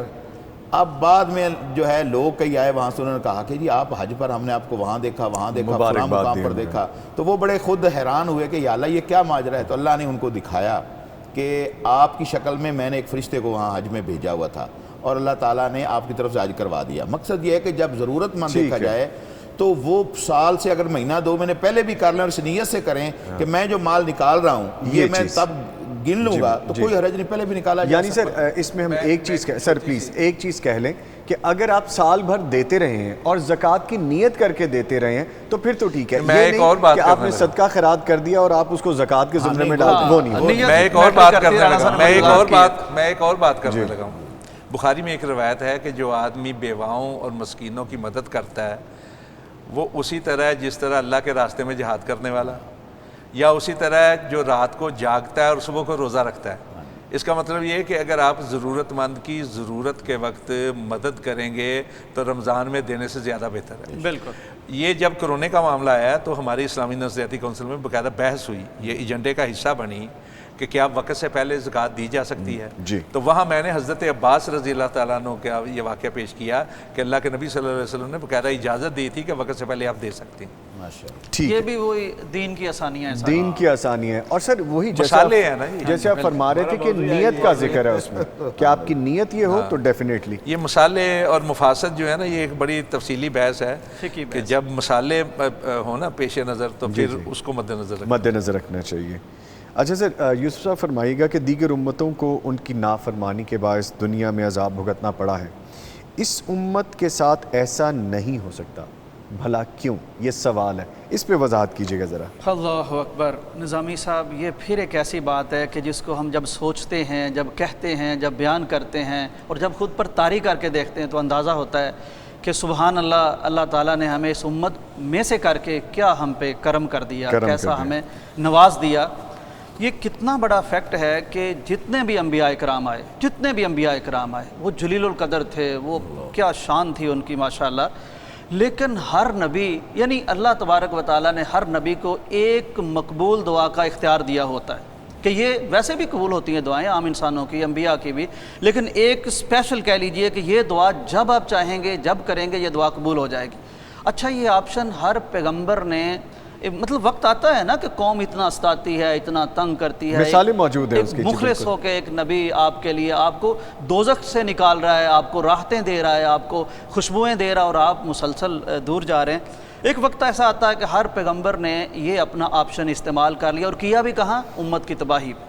امتیں تباہ ہو گئیں انبیاء کی دعاؤں سے، لیکن پیارے پیغمبر صلی اللہ علیہ وسلم کی یہ ہمارے ساتھ شفقت، یہ محبت، اللہ اکبر، کہ طائف تو ہمیں ملتا ہے، طائف تو ہمیں ملتا ہے جب نبی صلی اللہ علیہ وسلم پہ پتھر پھینکے گئے اور آپ کا مقدس اور مبارک لہو وہ جوتے کے ساتھ چمٹ گیا، اور یہاں تک کہ حضرت جبرائیل علیہ السلام آئے اور انہوں نے سلام کیا پیارے پیغمبر کو اور کہا جناب جبرائیل نے کہ میرے ساتھ پہاڑوں کا فرشتہ ہے، اگر آپ حکم فرمائیں تو یہ جو کیفیت آپ کے ساتھ انہوں نے کی ہے یہ اتنی ناروا نازیبا ہے کہ ان کو پہاڑوں کے درمیان پیس دیا جائے۔ وہاں بھی پیارے پیغمبر نے یہ آپشن استعمال نہیں کی، فرمایا کہ میں اسے حشر کے روز اس امت کی خیر خواہی میں، اس کی شفاعت کے لیے استعمال کروں گا۔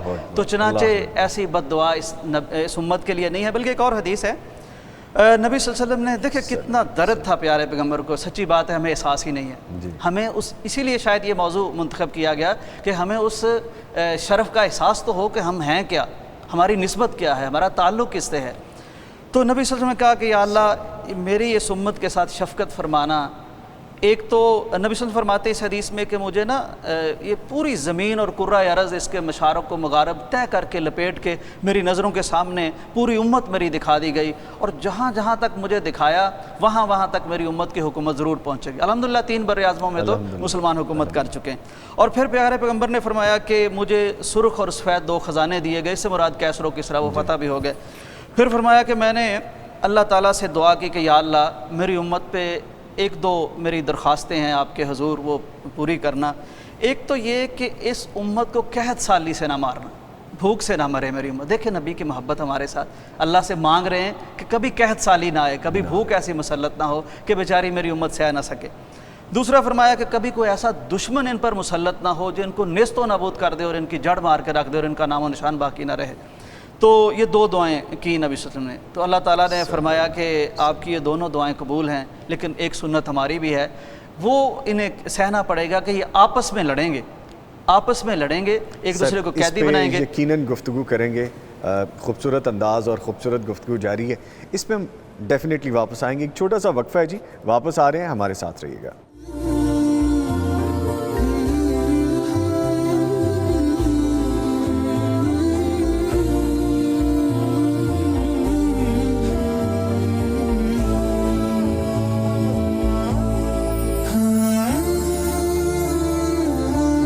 ویلکم بیک ونس اگین، آپ کے ساتھ ہیں اور گفتگو کا سلسلہ وہیں سے جوڑتے ہیں۔ یوسف صاحب بڑا خوبصورت وہ ایک معاملہ چل رہا تھا گفتگو کا، وہیں سے آپ جوڑیں سلسلہ۔ جی نظام صاحب میں عرض کر رہا تھا کہ نبی صلی اللہ علیہ وسلم نے جو دعا کی اور اللہ تعالیٰ نے اسے شرف باریابی بخشا، اس میں جو سوچنے کی بات ہے، ایک یہ کہ بھوک سے نہیں ڈرنا چاہیے اس امت کو، نبی صلی اللہ علیہ وسلم کے دعا کا تحفظ ہے اسے۔ دوسرا یہ کہ دشمن باہر سے خواہ وہ اتحادی فورسز بن کے آ جائیں، وہ نبی صلی اللہ علیہ وسلم کی دعا ہے، کچھ نہیں کر سکتا۔ اور یہ ہسٹری ہے ہماری، ہم نے دیکھا ہے، یعنی اگر سیرت النبی میں احزاب کو دیکھ لیں اور موجودہ صدی میں جو ہم نے دیکھا پوری قوتیں آئی اور کس طرح معاملہ ہوا، وہ شکست نہیں دے سکے۔ لیکن جس چیز سے بچنے کی اور ڈرنے کی اور خوف زدہ ہونے کی اور خائف ہونے کی ضرورت ہے، وہ ہے خانہ جنگی، یعنی باہم ہمارا جو خلفشار ہے، آپس میں جو تنازعات ہیں، اس سے بچنا بڑا ضروری ہے۔ اس کو امان نہیں ہے، اس کو تحفظ نہیں ہے۔ تو بلکہ بڑا خوبصورت ہوا کہ میں یعنی آپ کے شو کی وسادت سے یہ بات عرض کروں اپنے ناظرین کو کہ اس وقت بھی جس طرح سیاسی انتشار ہے اور آپس میں دوریاں ہیں، یعنی یہ اس سے ہمیں تحفظ نہیں ہے۔ امت کو جوڑ کے رکھنا بڑا ضروری ہے، آپس میں محبتیں قائم رکھنا بڑا ضروری ہے۔ نیریٹو اور ہو سکتے ہیں، مذہبی بھی، مسلکی بھی، سیاسی بھی، لیکن آپس میں اتحاد قائم رکھنا اور اس شرف کو پہچاننا جو بطور امتی، یعنی دیکھیں نا ہم جڑ کہاں رہے ہیں جا کے، کوئی بھی ہمارا خیال ہو، نظریہ ہو، لیکن آخر میں ہم جڑتے ہیں جا کے پیارے پیغمبر سے، اس کی امت ہیں، تو اس کی امت ہونے کا احساس باقی رکھنا یہ بڑا ضروری ہے۔ آپس میں مل کے رہنا، محبت سے رہنا، امت بن کے دکھانا، یہ بڑا ضروری ہے۔ بیوٹیفل۔ سر آپ کی طرف آؤں گا، ذرا سمجھائیے گا یہ کہ انگوٹھی جو ہے اکثر شوق سے پہنی جاتی ہے، کوئی رنگ پہن لیا جاتا ہے، کوئی گیجٹ پہن لیا جاتا ہے ایسے کہ جی یہ شوق سے پہنا ہے، لیکن کچھ انگوٹھیاں باقاعدہ جن میں نگینے لگے ہوتے ہیں اس کانسیپٹ سے پہنے جاتے ہیں کہ جی اس سے برکت ہوگی، اس کے بارے میں رہنمائی فرمائیے۔ انگوٹھی میں نے بھی پہنی ہے، یہ ذرا کم قیمت ہے، ماشاءاللہ قاری صاحب نے پہنی ہے، اس کا نگینہ بڑا بیوٹیفل ہے، ماشاءاللہ، نہیں ہے یہ بھی بہت پیاری لگ رہی ہے۔ نہیں پیاری ہے لیکن قیمت کے لحاظ سے میں نے کہا نگینہ عام ہے، اچھا حقیق ہے ماشاءاللہ، وہ تو اپنا کیا کہتے ہیں جی اس کو، زمرد۔ شاید زمرد۔ بہرحال عرض یہ ہے کہ نگینے جو ہیں یہ ہوتے ہیں انگوٹھی کی زینت کے لیے، زینت کے لیے، اور ایک لحاظ سے اس کو انگلی کا زیور کہہ لیں آپ۔ جی رسول پاک صلی اللہ علیہ وسلم خود انگوٹھی زیب انگشت کیا کرتے تھے، آپ پہنا کرتے تھے، اور آپ کی انگوٹھی کے اندر جو ہے وہ عقیق تھا۔ جی عقیق ایک عام پتھر ہے، سرخ رنگ کے بھی عقیق ہوتے ہیں، اب تو سیاہ بھی آگے ہیں اور یہ بھی عقیق ہی شمار کیا جاتا ہے، اس کو ٹیگر کہا جاتا ہے، مختلف رنگوں کے آگے، لیکن یہ عمومی پتھر ہوتے ہیں، اس سے زیادہ قیمتی پتھر بھی ہیں، لیکن اللہ کے نبی صلی اللہ علیہ وسلم عقیق پہنا کرتے تھے پتھر، اور اس کے اندر کوئی ایسا کنسیپٹ نہیں تھا کہ اس کی وجہ سے رزق میں برکت ہوتی ہے، اس کی وجہ سے آفات سے نجات ملتی ہے، اس کی وجہ سے بیماریاں دور ہوتی ہیں، کوئی ایسی چیز نہیں تھی۔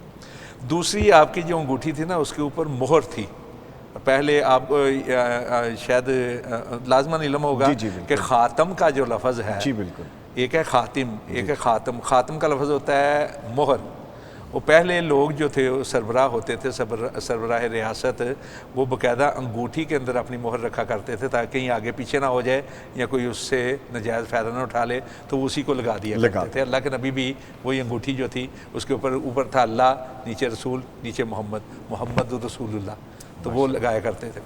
لیکن یہ جو تصور کیا جاتا ہے یا یہ سمجھا جاتا ہے کہ فلاں نگینہ پہنیں گے تو اس سے رزق کے اندر برکت ہوگی، فلاں نگینہ پہنیں گے تو اس سے مشکلات دور ہوں گی، فلاں نگینہ پہنیں گے تو ہماری خواہشات پوری ہوں گی، اس کا کوئی تصور نہیں ہے اسلام میں۔ اس لیے کہ یہ نگینے جتنے بھی ہیں فضیلت کے لحاظ سے حجر اسود کو نہیں پہنچ سکتے۔ بے شک کائنات میں سب سے بہترین، سب سے اشرف، افضل، اعلیٰ، اولا پتھر جو ہے وہ حجر اسود ہے، جس کے بارے میں ہے کہ یہ جنت سے اتارا گیا ہے۔ حضرت عمر فاروق رضی اللہ تعالیٰ عنہ ایک دفعہ حجر اسود کے پاس پہنچے تو وہاں کھڑے ہو کر جو انہوں نے الفاظ کہے تھے وہ تاریخ کے اندر درخشندہ ہے اور زرعی الفاظ کے ساتھ، زرعی تحریر کے ساتھ لکھے جانے چاہیے۔ انہوں نے فرمایا تھا میں جانتا ہوں کہ تو ایک پتھر ہے، حجر ان کا لفظ گیا، الحجر بھی نہیں کہا، حجر ایک پتھر ہے، ایک پتھر ہے جی، نہ تو نقصان پہنچا سکتا ہے نہ تو نفع دے سکتا ہے۔ لولا رعایت رسول اللہ صلی اللہ علیہ وسلم یقبلک ما قبلتک، اگر میں نے اللہ کے نبی کو نہ دیکھا ہوتا کہ وہ تجھے بوسہ دیتے، میں کبھی تجھ کو بوسہ نہ دیتا۔ یعنی بوسہ ہم دے رہے ہیں رسول پاک کی پیروی میں، آپ کی اتباع میں، ورنہ حجر اسود اگر نفع نقصان کا مالک نہیں ہو سکتا تو یہ عام پتھر کس طرح ہو سکتے ہیں؟ اور ویسے میں طنز کبھی میں نہیں کرتا، لیکن آپ نے کبھی دیکھا ہے کہ ایک پورا صندوقچہ اس نے نگینوں کے ساتھ بھرا ہوتا ہے اور بیچارہ فٹ پاتھ پہ بیٹھا ہوتا ہے اور طوطے کی توپ چلا رہا ہوتا ہے، ویل ڈیفائنڈ جی، سمجھ رہے ہیں؟ اسی طرح آپ نے دیکھا ہے اکثر فقیر جو گداگر آتے ہیں گھروں میں مانگنے کے لیے، ان کی کوئی انگلی خالی نہیں ہوتی انگوٹھیوں سے، بلکہ ایک ایک انگلی میں 3 4 انگوٹھیاں پہنی ہوتی ہیں۔ تو اگر یہ پتھر قسمت بدلنے کے مالک ہوتے، اللہ معاف کرے، تو پھر سب سے زیادہ دولت مند تو وہ فقیر ہوتا ہے جو گداگر ہے، جو در در پہ گھوم رہا ہے۔ یہ در حقیقت ایسی کوئی چیز نہیں، یہ عقل پہ پتھر تو پڑ سکتا ہے، اس کے اندر کوئی ایسی بات نہیں ہے۔ اچھا سر، نگینہ صرف خوبصورتی کی ایک چیز ہے۔ دوسری بات کہ انگلیوں کون سی انگلی میں پہننی چاہیے، یہ بھی چیز ہے۔ یہ 2 انگلیاں جو ہے نا یہ معروف ہیں، بالخصوص یہ جو 2 انگلیاں نا انگوٹھا اور انگشت شہادت، ان میں نہیں پہننا چاہیے۔ پھر اللہ کے نبی صلی اللہ علیہ وسلم نے اکثر اس طرح اندر کی طرف بھی کیا اس کو، نگینے کو، اور باہر کی طرف بھی رکھا ہے، لیکن اکثر اندر کی طرف رکھا ہے۔ تو یہ چیزیں ہیں، نبی پاک صلی اللہ علیہ وسلم کی سنت مبارکہ ہے، اس کی اجازت ہے، لیکن اس کو انگلی کے زیور کے طور پر سمجھا جائے، اس نگینے کو نفع نقصان کا مالک سمجھا جائے۔ سر ایک اور رہنمائی فرمائیے گا، یہ تو ویل ڈیفائنڈ بڑی خوبصورتی سے آپ نے بیان فرمایا، کچھ لوگ پہنتے کہ جی تاثیر بھی ہے اس کی، یہ آپ نے جی یہ زمرد پہن لیا، یہ عقیق پہن لیا، یا آپ نے پرل پہن لیا، یہ فیروزہ پہن لیا، اس کے بارے میں بھی وضاحت فرمائیے۔ تاثیر میں وہی چیز آ جاتی ہے نا کہ تاثیر کے ذریعے سے بیماریاں دور ہوں، یہ ہو وہ ہو، اس کی وجہ سے جو جسم کی گرمی ہے وہ دور ہو جاتی ہے، اس کی وجہ سے جسم کے اندر تو نرمی آ جاتی ہے، ایسا ذہن رکھنا شرک کے مترادف ہے، شرک کے مترادف ہے، ٹھیک ہے۔ باقی جہاں تک چیز ہے، مثلا باریک کپڑے پہنیں گے تو گرمیوں کے لیے بہتر ہیں، گرم کپڑے پہنیں گے تو سردیوں کے لیے بہتر ہیں۔ اب پتھر جو ہے اس کا رنگ اس طرح کا ہے، یہ لائٹیں مارتا ہے، یہ مہنگا ہے، یہ چیزیں تو ہوتی ہیں، لیکن قسمت کی تبدیلی، بیماریوں کا دور ہونا،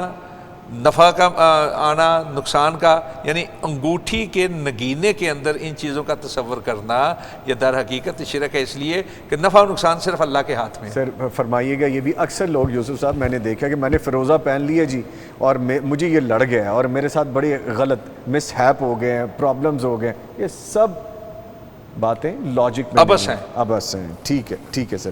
اچھا سر، آپ کی طرف آؤں گا، فرمائی گا رسول کریم صلی اللہ علیہ وآلہ وسلم کی ساری امت قیامت تک کبھی گمراہی پر جمع نہیں ہوگی، یوسف صاحب نے بھی اس کی نشاندہی کی تھی، اس کے بارے میں تھوڑا ہمیں ایجوکیٹ کیجئے پلیز۔ جی یقیناً یہ حدیث ترمذی کے اندر موجود ہے اور کئی طرق سے آئی ہے، اس کا کچھ حصے پر بہرحال علماء کا کلام بھی ہے۔ لا یجتمع امتی علی الضلالہ وید اللہ علی الجماعہ، میری امت جو ہے پوری امت کبھی گمراہی پر اکٹھی نہیں ہو سکتی، جی، یعنی گمراہی ہو اور پھر ساری امت ہی اس گمراہی کو مان لے، یہ ممکن نہیں ہے۔ ہو سکتا ہے کوئی حصہ کسی غلطی میں ہو، کسی اور کوتاہی میں ہو، کسی عملی کمزوری میں شامل ہو، کوئی اور چیز ہو، مگر من حیث القوم بطور امت مسلمہ صلی اللہ علیہ وسلم یہ ساری کے ساری کسی ایک گمراہی پر جمع نہیں ہو سکتی، اور یہ بالکل صحیح روایت ہے۔ اس کا اگرچہ کچھ حصے پر کلام ہے مگر بعض طرق سے حدیث آئی ہے تو وہ صحیح ہی ہے۔ لہٰذا یہ بھی میں سمجھتا ہوں کہ ہمارے لیے شرف ہے بطور امت نبی صلی اللہ علیہ وسلم کا ہونا کہ پوری امت جو ہے وہ کبھی گمراہی پر اکٹھی نہیں ہوگی، اور بالخصوص ید اللہ علی الجماع کے جو آگے الفاظ اسی حدیث میں آئے ہیں کہ جماعت پر اللہ کا ہاتھ ہے، اور یہ جماعت وہ جماعت ہے کہ جو اہل سنہ کی جماعت ہوگی، جو حقیقت میں قرآن و سنت پر چلنے والی جماعت ہوگی، وہ چاہے مختلف ناموں سے پوری دنیا میں ہو، چاہے عرب کے اندر کوئی نام ہو، افریقہ میں کوئی نام ہو، یورپ میں کوئی نام ہو، بر صغیر میں کوئی نام ہو، مگر عقائد ان کے اور اعمال ان کے، منہج ان کا قرآن و سنت کے مطابق ہوگا۔ نام مختلف ہو سکتے ہیں نظم کے اعتبار سے مگر کام ان کا ایک ہوگا، اور یہ جو امت کا حصہ ہوگا یہ وہ امت اصل حدیث کا میں سمجھتا ہوں کہ مصداق بھی یہی لوگ ہیں جی، کہ یہ ممکن نہیں ہے کہ وہ اہل حق جو ہے کبھی گمراہی کے اوپر جو ہے جمع ہو جائیں۔ تو میں سمجھتا ہوں کہ یہ امت مسلمہ صلی اللہ علیہ وسلم کے یہ بہت بڑا شرف ہے کہ یہ ان کا زیادہ تر حصہ ہمیشہ حق پر رہے گا، اور حق والے ہمیشہ قائم رہیں گے، اور حق والے دین کے لیے دعوت اور جہاد اور اس کے لیے جو بھی دین کے غلبے کے لیے جد و جہد کا جو طریقہ ہوگا وہ اس کے ساتھ جو ہے وہ تمسک بالقرآن و سنہ سے کرتے چلے رہیں گے، اور یہ ہمارے لیے بہت بڑی خوشخبری یہ بھی بلیسنگ ہے ہم پہ آلریڈی، بہت بڑی blessing ہے، بڑا کرم ہے یہ بھی۔ ٹھیک ہے، گفتگو اس کے لگ سے ایک اور بھی روایت ہے جو اسی کے معنی کے اندر آ جاتی ہے، لا تزال طائفۃ منصورین علی الحق، جس طرح کہہ رہے ہیں کہ حق پر مدد کرنے والے، حق پر چلنے والے، حق کو تھامنے والے ہمیشہ رہیں انشاءاللہ۔ ٹھیک ہے جی، گفتگو ابھی جاری ہے، ایک چھوٹے سے وقفے کے بعد دوبارہ آپ کے سامنے آ رہے ہیں، ہمارے ساتھ رہیے گا۔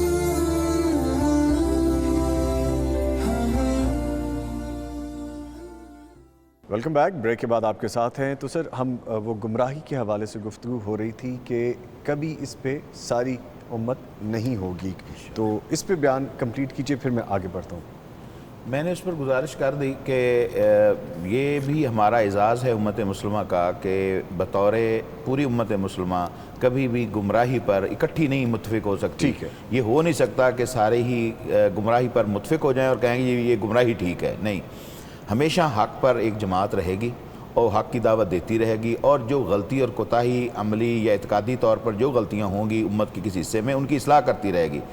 اور جس طرح رانا صاحب نے اصلاح کی تھی کہ بڑا واضح حدیث میں آتا ہے کہ ایک گروہ ہمیشہ حق پر رہے گا، اور اس کی نشانی یہ ہوگی کہ وہ ایک تو یقاتلون فی سبیل اللہ، وہ اللہ کے دین کے لیے لڑتے رہیں گے، اور وہ حق پر قائم رہیں گے، اور ہمیشہ وہ ان کی نصرت کی جاتی رہے گی۔ تو مقصد یہی ہے کہ امت کا کبھی بھی بڑا حصہ، یا مطلب ہے کہ وہ جماعت جو ید اللہ علی الجماع جس پر اللہ کا ہاتھ رہنا ہے، اور وہ خاص جماعت ہوگی جو قرآن و سنت پر چلنے والی ہوگی اور تمسک بالسنہ اور قرآن ان کا ہوگا، اور وہ جماعت کا نام کچھ بھی ہو سکتا ہے پوری دنیا کے اندر، اس کے نام سے کوئی نہ تو تفرقہ ہے، ٹھیک ہے، نام الگ الگ نظم کے اعتبار سے ہو سکتے ہیں، کام اگر آپ کا صحیح ہے، قرآن سنت منہج ہے، ما انا علیہ و صحابی، جو اللہ کے احکام نبی کے طریقے اور صحابہ کے طریقے پر ہے وہ ہمیشہ حق پر ہے، اور وہی جماعت ہے، اور اس جماعت کے ساتھ دعا کرنی چاہیے، کوشش کرنی ہمیں ہمیشہ اس کا چمٹ کر رہیں، اور یہی اس کی سب سے بڑی علامت ہے۔ ٹھیک ہے یوسف صاحب، یہ فرمائیے گا کہ امت محمدیہ صلی اللہ علیہ وسلم کتنے افراد بغیر حساب و کتاب جنت میں جائیں گے، اور ان کی خصوصیات کیا ہوں گی؟ جیسے میں نے آغاز کیا تھا اس سیشن کا، اس نشریات کا، اس کو ویسے اب اختتام کی طرف لے کے چلتے ہیں۔ اچھا، اس کا بڑا خوبصورت، جیسے آپ نے آغاز کیا تھا اس کا جواب بھی اسی حدیث میں ہے۔ جزاک اللہ۔ وہ حضرت عکاشہ وہ راوی ہیں اس حدیث کے، اور یہ غالباً بخاری کی روایت ہے، بڑی شاندار، بڑی تقویت دینے والی، اور بہت بڑا اعزاز اور افتخار ہے گویا کہ اس امت کے لیے، نبی صلی اللہ علیہ وسلم کو اس کا کریڈٹ جاتا ہے کہ انہوں نے نبی صلی اللہ علیہ وسلم نے بتایا، جیسا کہ سیدنا عکاشہ بیان فرماتے ہیں کہ رسول اللہ صلی اللہ علیہ وسلم کے سامنے امتیں پیش کی گئیں، دکھایا گیا بہت کچھ، کبھی آپ کو سفر معراج پہ دکھایا گیا، کبھی سوتے میں معراج کے خواب دکھائے گئے، کبھی اور چیزیں دکھائی گئیں، کبھی حضرت بلال کو جنت میں چلتے ہوئے دکھایا گیا، وہ سارا کچھ، اور وہ بشارتیں پھر امت تک پہنچائی گئیں تاکہ یہ امت خوشی خوشی اپنا سفر تمام کرے۔ تو وہ جو اگلا ایک منظر تھا وہ نبی صلی اللہ علیہ وسلم کو دکھایا گیا کہ دیکھ رہے ہیں گویا کہ وہ کو حشر کا منظر ہے، اور ہر نبی اپنی امت کے ساتھ آ رہا ہے، اور بہت کم یعنی لوگوں کے ساتھ، انبیاء کے ساتھ لوگ بڑے کم ہیں، جیسے آپ نے حدیث بھی پڑھی اور اشارہ بھی کیا اس طرف کہ کسی کے ساتھ 5 ہیں، کسی کے ساتھ 10 ہیں، کوئی اکیلے بھی آ جائیں گے، ایک بندہ بھی نہیں مانا ساری محنت سے، اللہ تعالیٰ ان کی محنت قبول فرمائے۔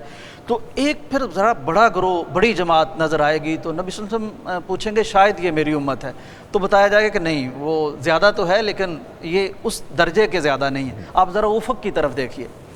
اچھا، وہاں پھر نبی صلی اللہ علیہ وسلم دیکھیں گے اور امت ماشاءاللہ وہ ساری امتوں سے زیادہ ہوگی، اور یہاں تک کہ جنت میں اگر ہم حساب لگانا چاہیں کہ نبی صلی اللہ علیہ وسلم کی امت کتنی ہوگی دیگر امتوں کے مقابلے میں، کل 120 صفیں جنت میں نظامی صاحب ہوں گی، ان میں سے 40 صفیں دیگر انبیاء کی ساری امتوں کی، اور 80 صفیں جو ہیں وہ نبی صلی اللہ علیہ وسلم کی امت کی ہوں گی، یعنی اتنی زیادہ امت جنت میں جائے گی۔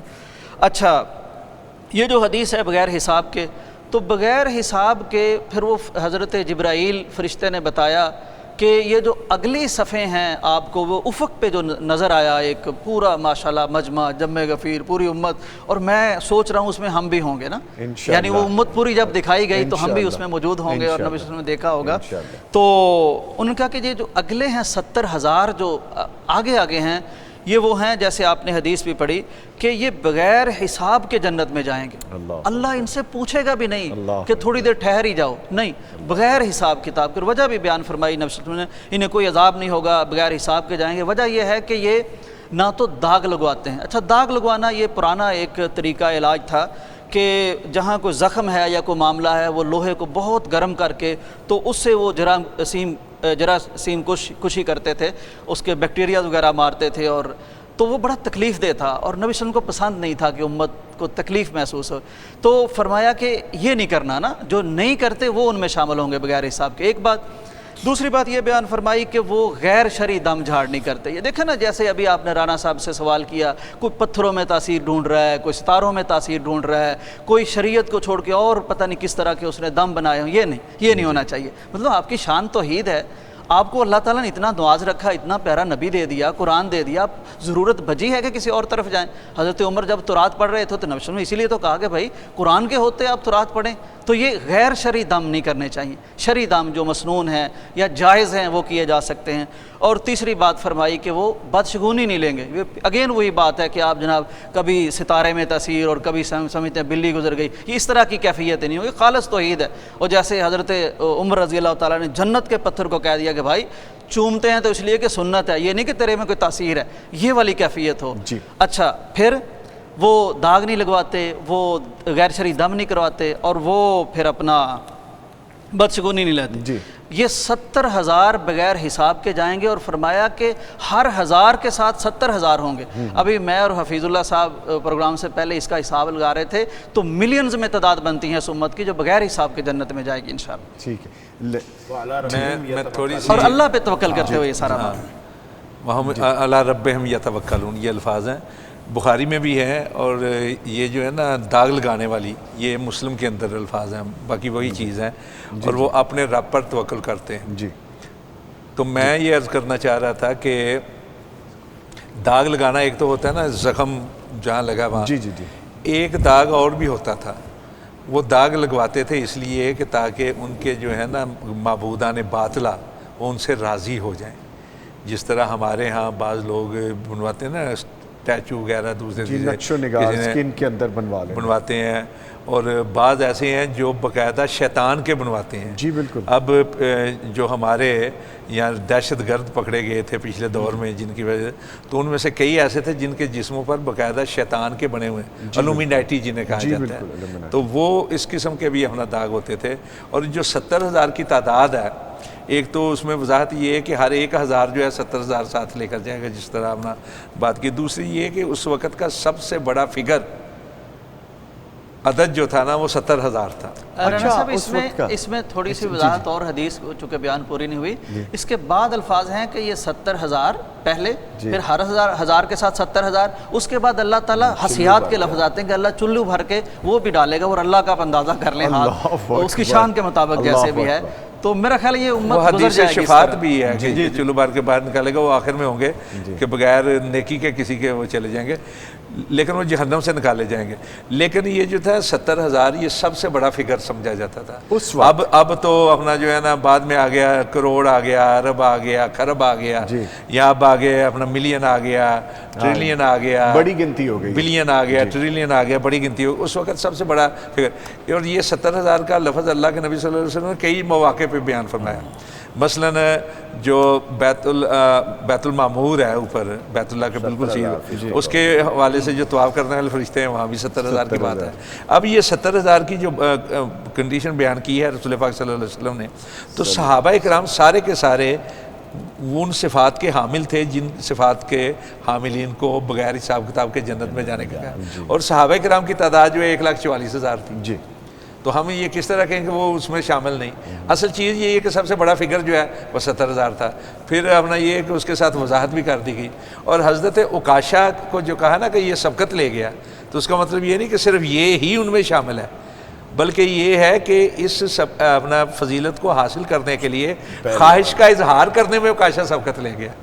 اور اللہ کے نبی تو قرآن پاک میں جو ہے فاستبقوا الخیرات, نیکی کے اندر آگے بڑھنے کی سبقت کی بات کی جاتی ہے. تو اس چیز کو جو ہے نا میں اس لیے کہ کئی لوگ یہ نہ سمجھ لیں کہ عکاشہ ہی کا نام آیا باقی نام نہیں آیا. وہ فضیلت کو حاصل کرنے کے لیے جو سبقت لی گئی ہے نا, اس میں کہا کہ عکاشہ سبقت لے گئے. ویسے اس حدیث نے جو حوصلہ دیا ہے, جو تقویت دی ہے, جو ذہنوں کو سکون دیا ہے امت کو.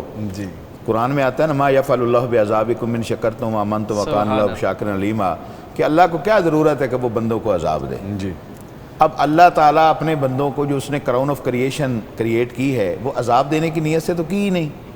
اللہ نے اختیار ضرور دیا ہے, مگر اکثر اللہ تعالیٰ کا مقصد کیا ہے. دیکھو نا 70,000, ہر ہزار کے ساتھ 70,000, پھر 70,000 یقیناً اس دور میں فگر ہی یہی سب سے بڑا بولا جاتا تھا. اور پھر اللہ تعالیٰ 70 کے کئی الفاظ آتے ہیں. اللہ 70 ماؤں سے زیادہ پیار کرتا ہے, 70 گنا جہنم کی جو شدید ہوگی دنیا کی آگ. یہ 70 کا جو عدد ہے وہ اصل میں لا تعداد ہی ہے. نمبر 1 لا تعداد, جی لا تعداد. دوسرا ہے کہ جب اینڈ میں اللہ تعالیٰ پھر چلو بھر بھر کے جہنم سے بھی نکال رہا ہے. پہلے تو یہ نا جو ڈائریکٹ چلے جائیں گے جن کا حساب و کتاب نہیں ہوگا, پھر حساب و کتاب میں کتنی مخلوق جائے گی. پھر 120 صفوں میں 80 صفحے امت محمد کی ہیں, اور ایک ایک صف پتہ نہیں اربوں کی خربوں کی ہوگی. تو یقین کریں اس حدیث نے تو نا ساری تھکاوٹیں اتار دی. اللہ آپ سب کو اس حدیث کا مستحق بنائے. آمین آمین. جنت کے جہنم کے سارے لوگ جو ہے نا اللہ معاف کر دے گا, جنت میں داخل کر دے گا. دیکھیں حدیث ہے ترمذی شریف کی کہ رسول پاک صلی اللہ علیہ وسلم نے فرمایا کہ اللہ رب العزت فرماتے ہیں کہ کوئی سارے گناہ لے کر بھی آ جائے نا میری طرف, انان السما, آسمان کے برابر اس کے گناہ پہنچے ہو, ڈھیر جو ہے آسمانوں تک پہنچتا ہو, زمین پوری کی پوری اس کے گناہوں سے بھری ہوئی ہو, اتنے گناہ لے کر بھی اللہ کی طرف آ جائے نا تو اللہ کہتا ہے میں سارے معاف کر دوں گا. سبحان اللہ. یہ اس کی شان کریمی ہے. یہ اپنا باقاعدہ ترمذی شریف کی صحیح حدیث ہے. اچھا, اسی طرح حدیث شفاعت ہے کہ اللہ رب العزت خود فرمائیں گے, رسول پاک صلی اللہ علیہ وسلم نے فرمایا کہ اللہ رب العزت فرمائیں گے کہ بھائی شفاعت الملائکہ, ملائکہ بھی سفارش کر کے ہو گئے اپنا. اس کے بعد شفاعت نبیون, نبیوں نے بھی شفاعت کر لی. شفاعت المومنون, مومنوں نے بھی شفاعت کر لی. اب اللہ ارحم الراحمین بقا الفاظ ہیں, ارحم الراحمین جو ہے وہ باقی ہے. اب اللہ رب العزت کیا کریں گے, ایک اپنا جو ہے نا بھر کے باقاعدہ مد, تو باہر قریبی نہر ہوگی جنت کی, اس میں ڈالیں گے, اور وہ چمکتے ہوئے موتی کی طرح جب باہر نکلیں گے تو ان کے گردن پہ لکھا ہوا ہوگا کہ یہ وہ لوگ ہیں جنہوں نے نیکی کا کوئی کام نہیں کیا, اس کے باوجود جنت میں جائیں. اللہ اکبر. لے جی, اسی خوشی کے ساتھ میں یہ گزارش کروں گا سر آپ سے کہ آپ دعا فرما دیجیے, اور اس دعا میں شامل کیجیے ہماری امت مسلمہ کو, ہمارے پیارے ملک پاکستان کو, ہمارے پیارے پیغام ٹیلی ویژن کو, ہماری ٹیم کو, سب کو دعا میں شامل کیجیے. 2 منٹ کا وقت ہمارے پاس, سب بیماروں کے لیے, سب بیماروں کے لیے, سب مرحومین کے لیے, سب کے لیے. اللہم انا نسألک بأنک انت اللہ لا الہ الا انت احد الصمد الذی لم یلد ولم یولد ولم یکن لہ کفوا احد ان تغفر ذنوبنا انک انت الغفور الرحیم. اللہم صل علی محمد وعلی آل محمد كما صليت على إبراهيم وعلى آل إبراهيم إنك حميد مجيد اللهم طهر قلوبنا من النفاق وأعمالنا من الرياء وألسنتنا من الكذب وأعيننا من الخيانة فإنك تعلم خائنة الأعين وما تخفي الصدور اللهم اكرمنا فإن لم تكرمنا فمن يكرمنا اللهم قاضي الحاجات اقضي حاجاتنا وحاجات المسلمين واذهب الباس رب الناس واشف أنت شافعي لا شفاء وكشف الله يغادر سقما اے اللہ تمام بیماروں کو شفا کاملہ عاجلہ عطا فرما اے اللہ تمام بیماروں کو گھروں میں اسپتالوں میں یا اللہ شفا عطا فرما یا اللہ جو لوگ جسمانی بیمار ہیں روحانی بیمار ہیں شفا عطا فرما اے اللہ جو ہمارے بزرگ فوت ہو کے ان کی مغفرت فرما یا اللہ ان کے درجات بلند فرما یا اللہ ہمیں ان کے لیے صدقہ جاریہ بنا یا اللہ ہمارے ملک کی حفاظت فرما اندرونی بیرونی خطرات سے محفوظ فرما امت مسلمہ کی حفاظت فرما اے اللہ امت مسلمہ کی حفاظت فرما اے اللہ ہمارے گناہوں کو معاف فرما اے اللہ ہمارے گناہوں کو معاف فرما اے اللہ ان گھڑیوں میں جو ہم نے بیان کیا ہے یا اللہ جو حق ہے تیری طرف سے جو غلطی ہماری طرف سے یا اللہ معاف فرما یا اللہ اس ادارے کو ہمیشہ کے لیے دن دگنی رات چگنی ترقی عطا فرما یا اللہ اس پیغام چینل کو ترقی عطا فرما اس کے بانیوں کو ترقی عطا فرما یا اللہ اس کے چلانے والوں کو یہ توحید کا مرکز ہے یہ توحید کا مرکز ہے یا اللہ یہ توحید کا چینل ہے قرآن و سنت کا چینل ہے فلاح انسانیت کا چینل ہے یا اللہ اس کو عزت اور ترقی عطا فرما یا اللہ اندرونی بیرونی خطرات سے پاکستان کو محفوظ فرما افواج پاکستان کو یا اللہ پہلے سے بہتر اور محفوظ بنا یا اللہ ہمارے گناہوں کو معاف فرما یا اللہ ہمارے علماء کی اصلاح فرما اللہ ہمارے حکمرانوں کی اصلاح فرما اللہ ہمارے حکمرانوں کی اصلاح فرما اے اللہ ہمارے اساتذہ کی اصلاح فرما یا اللہ ہمارے بیٹیوں کی اصلاح فرما اللہ ہمارے بیٹوں کی اصلاح فرما یا اللہ ہمارے عام معاشرے کی اصلاح فرما یا اللہ اس رمضان کی برکت سے یہ قبولیت کا وقت ہے یا اللہ ہمارے گناہوں کو معاف فرما یا اللہ ہمارے گناہوں کو معاف فرما ہم سے آکار ہیں بدکار ہیں مگر تیرے نبی کے امتی ہیں یا اللہ یہ بہت بڑا تو نے ہمیں عزت اور عز دیا ہے یا اللہ تو ہمارے گناہوں کو معاف فرما یا اللہ ہمیں امتی ہونے کا یا اللہ پورا ہمیں فائدہ اٹھانے کی توفیق عطا فرما یا اللہ ہم سب کا جمعہ قبول فرما فصلی اللہ تعالی علی خیر خلق محمد و آلہ و صحبہ اجمعین برحمتک یا ارحم الراحمین آمین یا رب العالمین۔ اس کے ساتھ ہی میں اپنی اس ٹرانسمیشن سے رخصت چاہوں گا۔ رانا صاحب آپ کا شکریہ، عبداللہ آپ تشریف لائے آپ کا شکریہ، قاری صاحب آپ کا شکریہ اور یوسف صاحب آپ کے آنے کا شکریہ۔ مجھے نوید نظامی اور میری پوری ٹیم کو آج ٹرانسمیشن کے اس وقت تک جو تھا ہم نے پیش کر دیا، اجازت دیجیے گا، کل پھر ملاقات ہوگی۔ اللہ حافظ۔